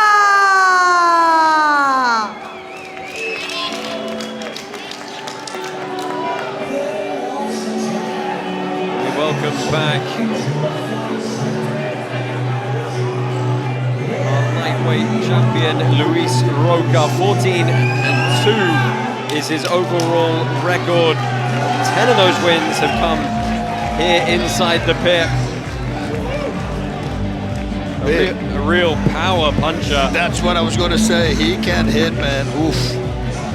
Yeah, these two guys, they're both big lightweights, but for different reasons. Rind has the reach, and Rocha has the sort of not lesser stature, but the more compact stature. The pit bull, right? It's like he said, it's a smaller dog, but with a big stature and a lot of power. And man, the way he knocked out Scrivers at the time, I was like, oh.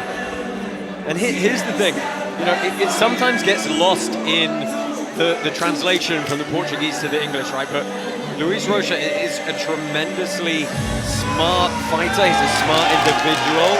He's not going to come into this and just be like, oh, I'm going to sit and throw big power punches. Like, He's going to have game plan for this. He's going to have a strategy. And, you know, Bas, you talk about, it's going to be interesting to see his takedowns. We know Rind has power in the clinch and takedowns in the clinch from his wushu background. So very exciting to see the style matchup here between Luiz Rocha and Shahzaib Rind. Yeah, and I think also he's going to throw some takedowns. I mean, training there with the Pitbull brothers, I mean, they got a great camp. All these guys are high energy, lots of stamina, endurance. In the past, he had a little problem sometimes with that, with endurance. But you know, he knew, and that was his 10-month training camp. So I think that problem will be fixed. Yeah, pay attention to that height, 5'8". He's going to be giving up about 5 inches in height to Rind. And as you'll see in a second, Rind's body type really is every bit of the length you expect from a 6'1" individual. He's a big, big lightweight.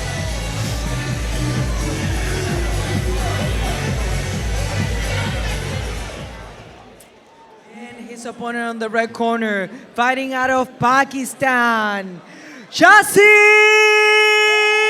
Rind.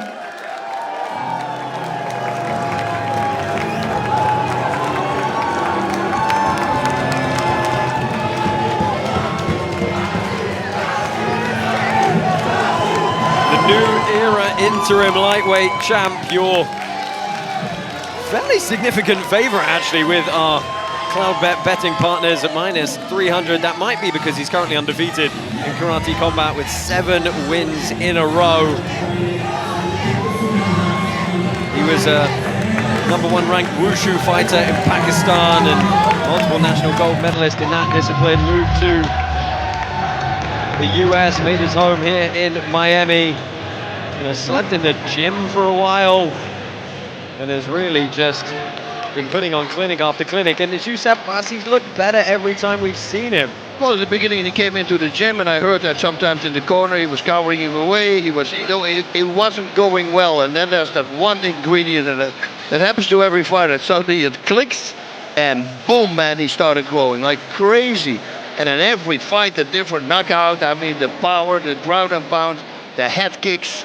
I mean, you name it, everything started to come together. He is 8 years the junior of Luiz Rocha.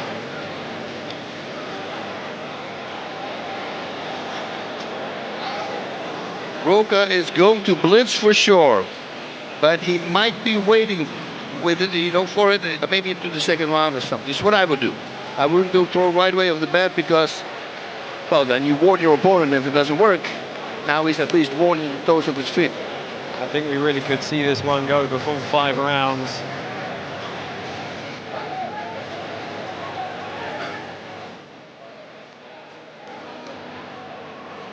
Fighters, enter the pit. Karate Combat 56 is powered by Hedera. The HBAR Foundation helps the brightest minds in Web3 take their ideas from on-brain to on-chain. Check out hbarfoundation.com to learn more. Lightweight unification title, white pants Rocha, black pants Rind. Josh Palmer, Bas Rutten on the call for you here in Miami. Big power kick. They're already talking to each other here. And that swing that should not land that he threw after that. Bas, Rind looks like almost a whole weight class pickup. Yeah, it's insane how tall he is. How does he make that weight, right? I mean, he came in under him, made 149.5. Oh, yeah,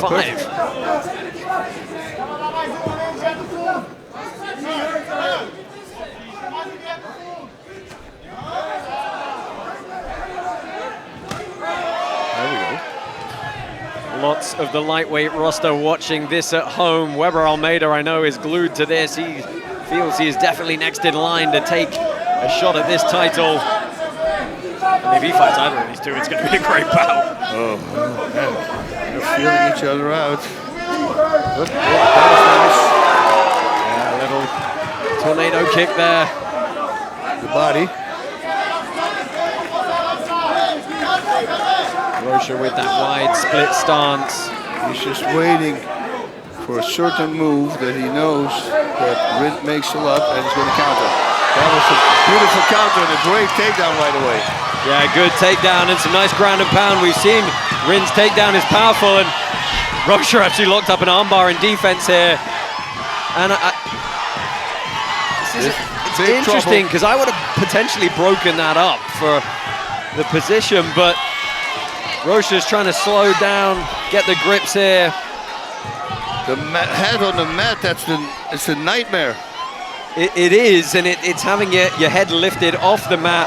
And the ref's got to stand this up. This is a static position here. Watch the back of the head, watch the back of the head, Greg. Yeah, he has this close guard. Yeah, really, like, I mean, I guess there's still strikes coming, but I felt like there was enough of a break to warrant the stand-up here. Rocha's got to be wondering what he's got to do to... He's got to open his guard, he's got to drop him. He's got to do something in order to put him on his back. Well, maybe just invert underneath here. This was a change to the ground and pound rules we made, whereby as long as strikes are being thrown from a legal position of posture, and there you go, that's the break. That's the break. Okay, well, I don't know what this referee's looking at. Okay. Look, I got to call it out when it's wrong, guys. The referee is woefully mismanaging that situation. But we're back to our feet now. And that is the end of the round. I think Shahzaib Rind probably going to take it based on that.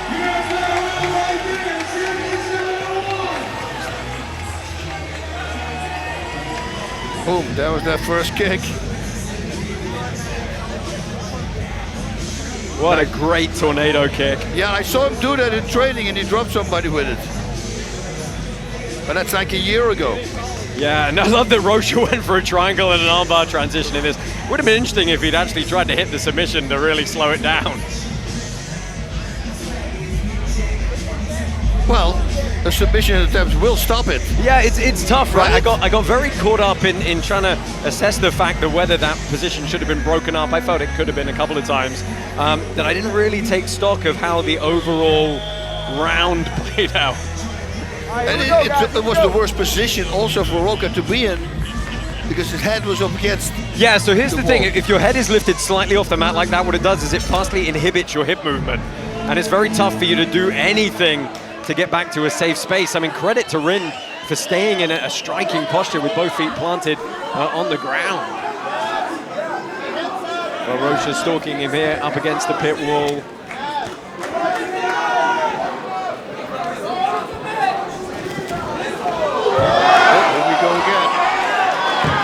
And this could be anxious for Rocha. Big shots coming in from Rind.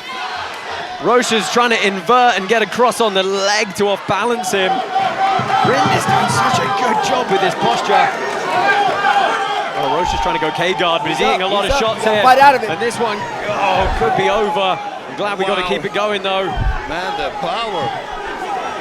Yeah, and from this position, Rocha's trying to wrestle up. He's going to have to find that leg on the inside. Stop. So there, that's the break. Okay, good. Both knees on the ground, yes. Are you surprised by the power of Rind in the clinch against Rocha? Yeah, he's got a lot of power there. The ground and pound with his left arm. You know he practiced that on the back. Right. It's the fact that he stays in good striking posture to do it. He doesn't get caught in trying to like fall on his opponent. Kind of stays on both feet. Yeah, that's the thing there at Rocha. They really study it, everything. So here's the other thing to consider.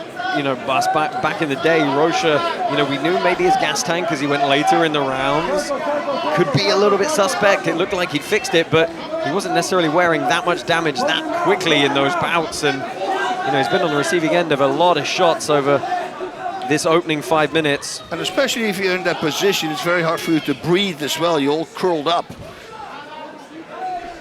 You need that belly to expand, right?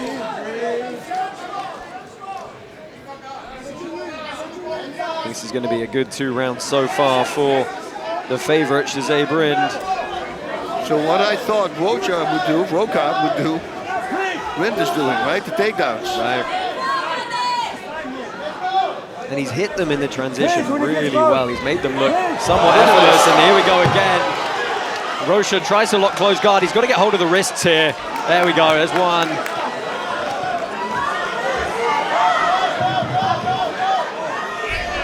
those are just... There we go, that's going to slow it down. Yep, that's the smart way to do it. You've got to hold him close, not try and allow the distance. It's interesting, we haven't seen someone applying ground and pound like that in the way Rind is doing. It's a bit of a menace.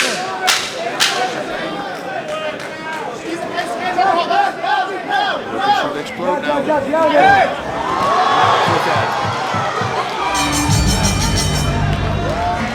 Yeah, Rocha, I think he's trying to just do something to get the momentum back going, but Bas, he is firmly on the back foot here. Yep, he is. He needs to pull the trigger. He needs that blitz at least, especially when he has him there in the corner, because he can't back out. Yeah, he committed a little bit too much to the punches that brought him too close to his opponent. And he did this twice, now he should watch out with it. Because Rind just steps to the side and grabs that leg. So needless to say, he has been studying it. Yeah, we know both these guys, very, very smart fight IQs. And you know, Rind clearly had a game plan. He's executing it very, very well.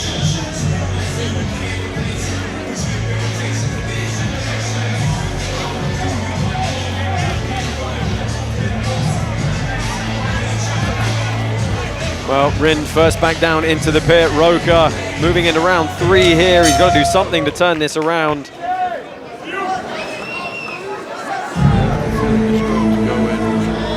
Start throwing the power bombs. He's got such great hands. Yeah, I don't think he can afford the kicks to get countered anymore and end up on his back.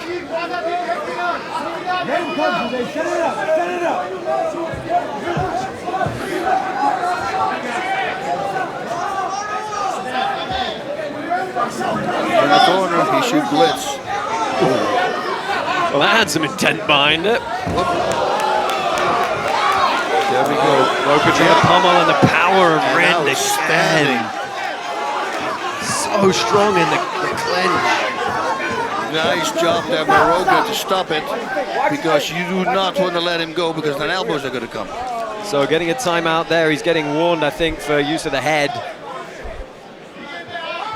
Is it the head or the palming the eyes? Rocha's just... Oh, referee being a good sport on that one. He just says, okay. I haven't seen that before. You got your thumb in there a little bit. I know, black. but you got to watch your rate. My friend says that's why he wears black underwear. Okay, time in, here we go. Oh, that was great.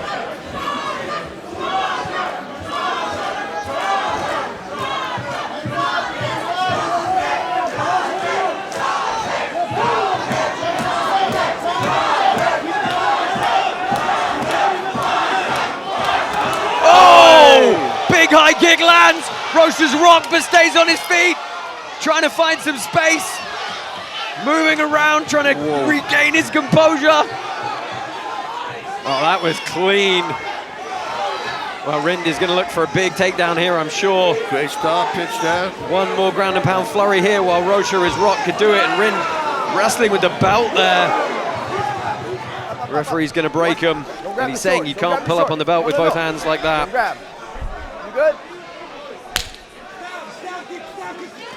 Oh, Rocha goes hunting to the body and he's fallen to the ground here, and this could be it. Shahzaib Rind looking to become the undisputed lightweight champion.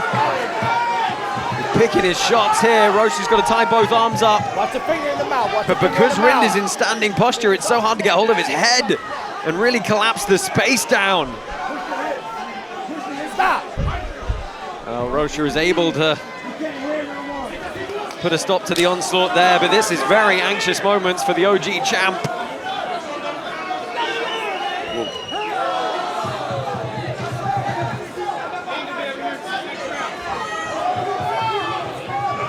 Rind starting to open up with the dearth of techniques he has now. Final 30 seconds left in regulation rounds. Watch out, Rocha's got still power.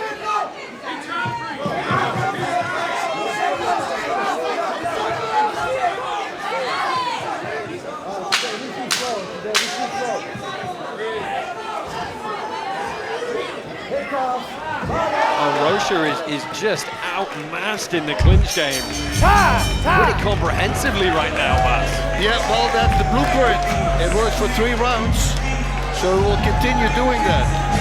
Rocha did avoid the clinch at the end of the other round, the prior round, a nice way, but he needs to do this all the time. And that was after he was rocked, so he was still taking that after that. Yeah, that was a hard I mean, kick. how did he stay on his feet? Yeah. There he ate a left hook as well. I mean, look at that. Rind looked at the feet, didn't he? The misdirection to look at the feet. Yep, that's it. Always works. And we know Vergara does that. But you know, hey, that's the back Muay Thai that we're talking about. And Vergara loves the back Muay Thai. That's why he's switching the stances and come up with the crazy combinations. Bas, what can you say in the corner of Luiz Rocha to try and get him on the right path here? He's almost certainly, he's definitely down 3 rounds. He needs to blitz. He needs to put him in that corner and then run in.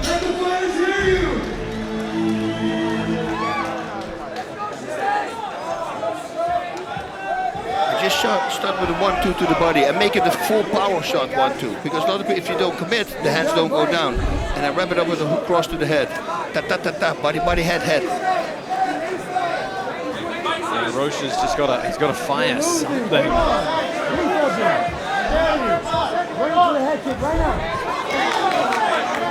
Yeah, he cannot come with 1 shot. He needs to go and start with the left. Like that. Oof. Question is he got enough zip on them? And he needs to stay on him. I cannot give him space. There we go. That's a good shot. Big left. That's a very nice shot. Too many of those to deliver, you're not going to be feeling great. Well, yeah, I always say, you know it by now. If he breathes in at that moment, that's it. Won the fight. Oh, beautiful! That's a trade, and Krutskykh saw that. Yeah, I think Rind able to roll his head well and turn it into more of a glancing shot. But Rocha still in there with intent to finish.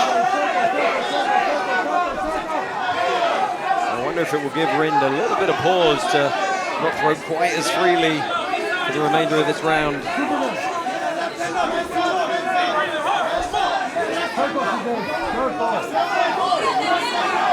Here's the fat spot. Rocha needs to do something now. Can't let him out easily though. No, that's why. He needs to fire.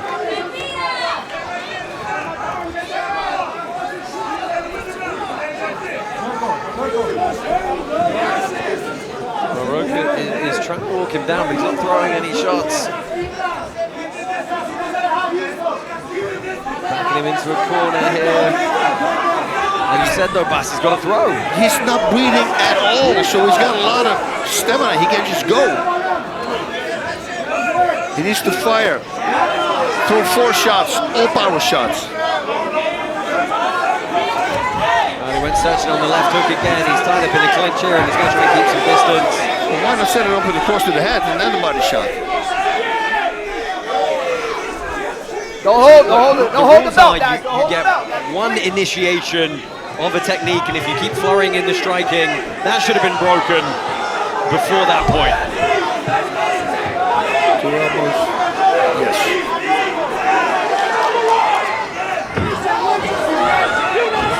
Rind doing a good job putting him against the wall right in front of the commentary booth here. It's a big elbow. Again, Rocha's going to fall down to the ground here. We've seen Rind is not going to give up this standing position. 10 seconds left. Oh, a couple have found through. This could be it. He's going to stop it. Yeah, Shahzaib Rind is your unified lightweight champion.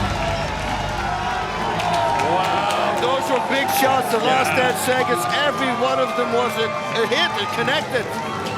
Solid stoppage there.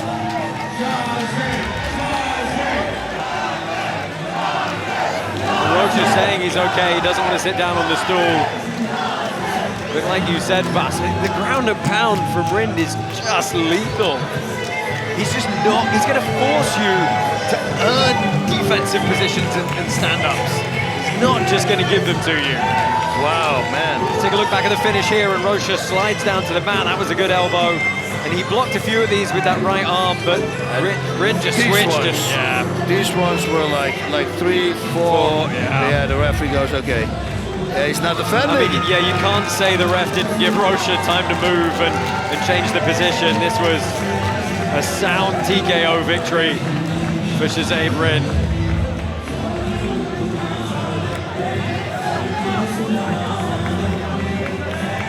Wow, man. Big power. And again, you see, again, we saw new things from him. Every time we see something new from him, he keeps on growing and getting better. And like I said, Rocha, I thought he was going to go for a takedown. Rind did it. I didn't expect that. Rind really does have the power in the clinch. I mean, he's showing a very, very complete game. Let's go ahead and make this one official.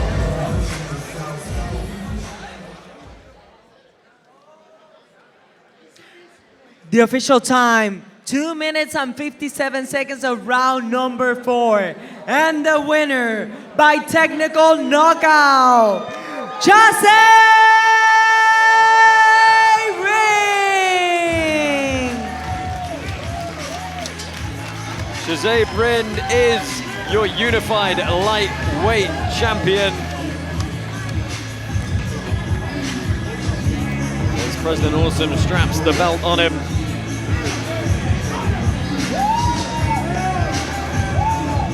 It is nice to see a show of respect. They really genuinely did not like each other coming into this one.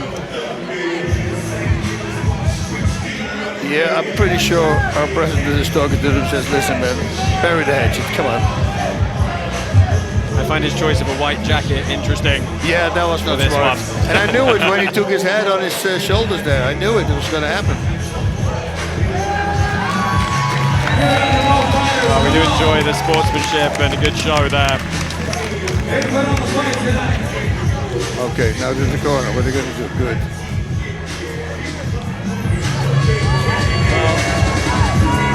Let's go ahead and see how the champ is feeling.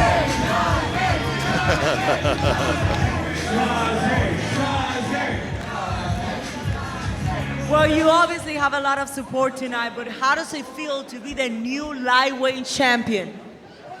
Motherfuckers, now who is the fake champion? There is only one king in this pit, and this is Shahzaib Rind. There you go, ladies and gentlemen, the new lightweight champion, Shahzaib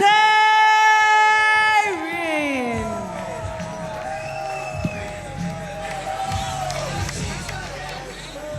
First of all, Alhamdulillah, this win is because of God. I am nothing. God gave me strength and power to become a champion.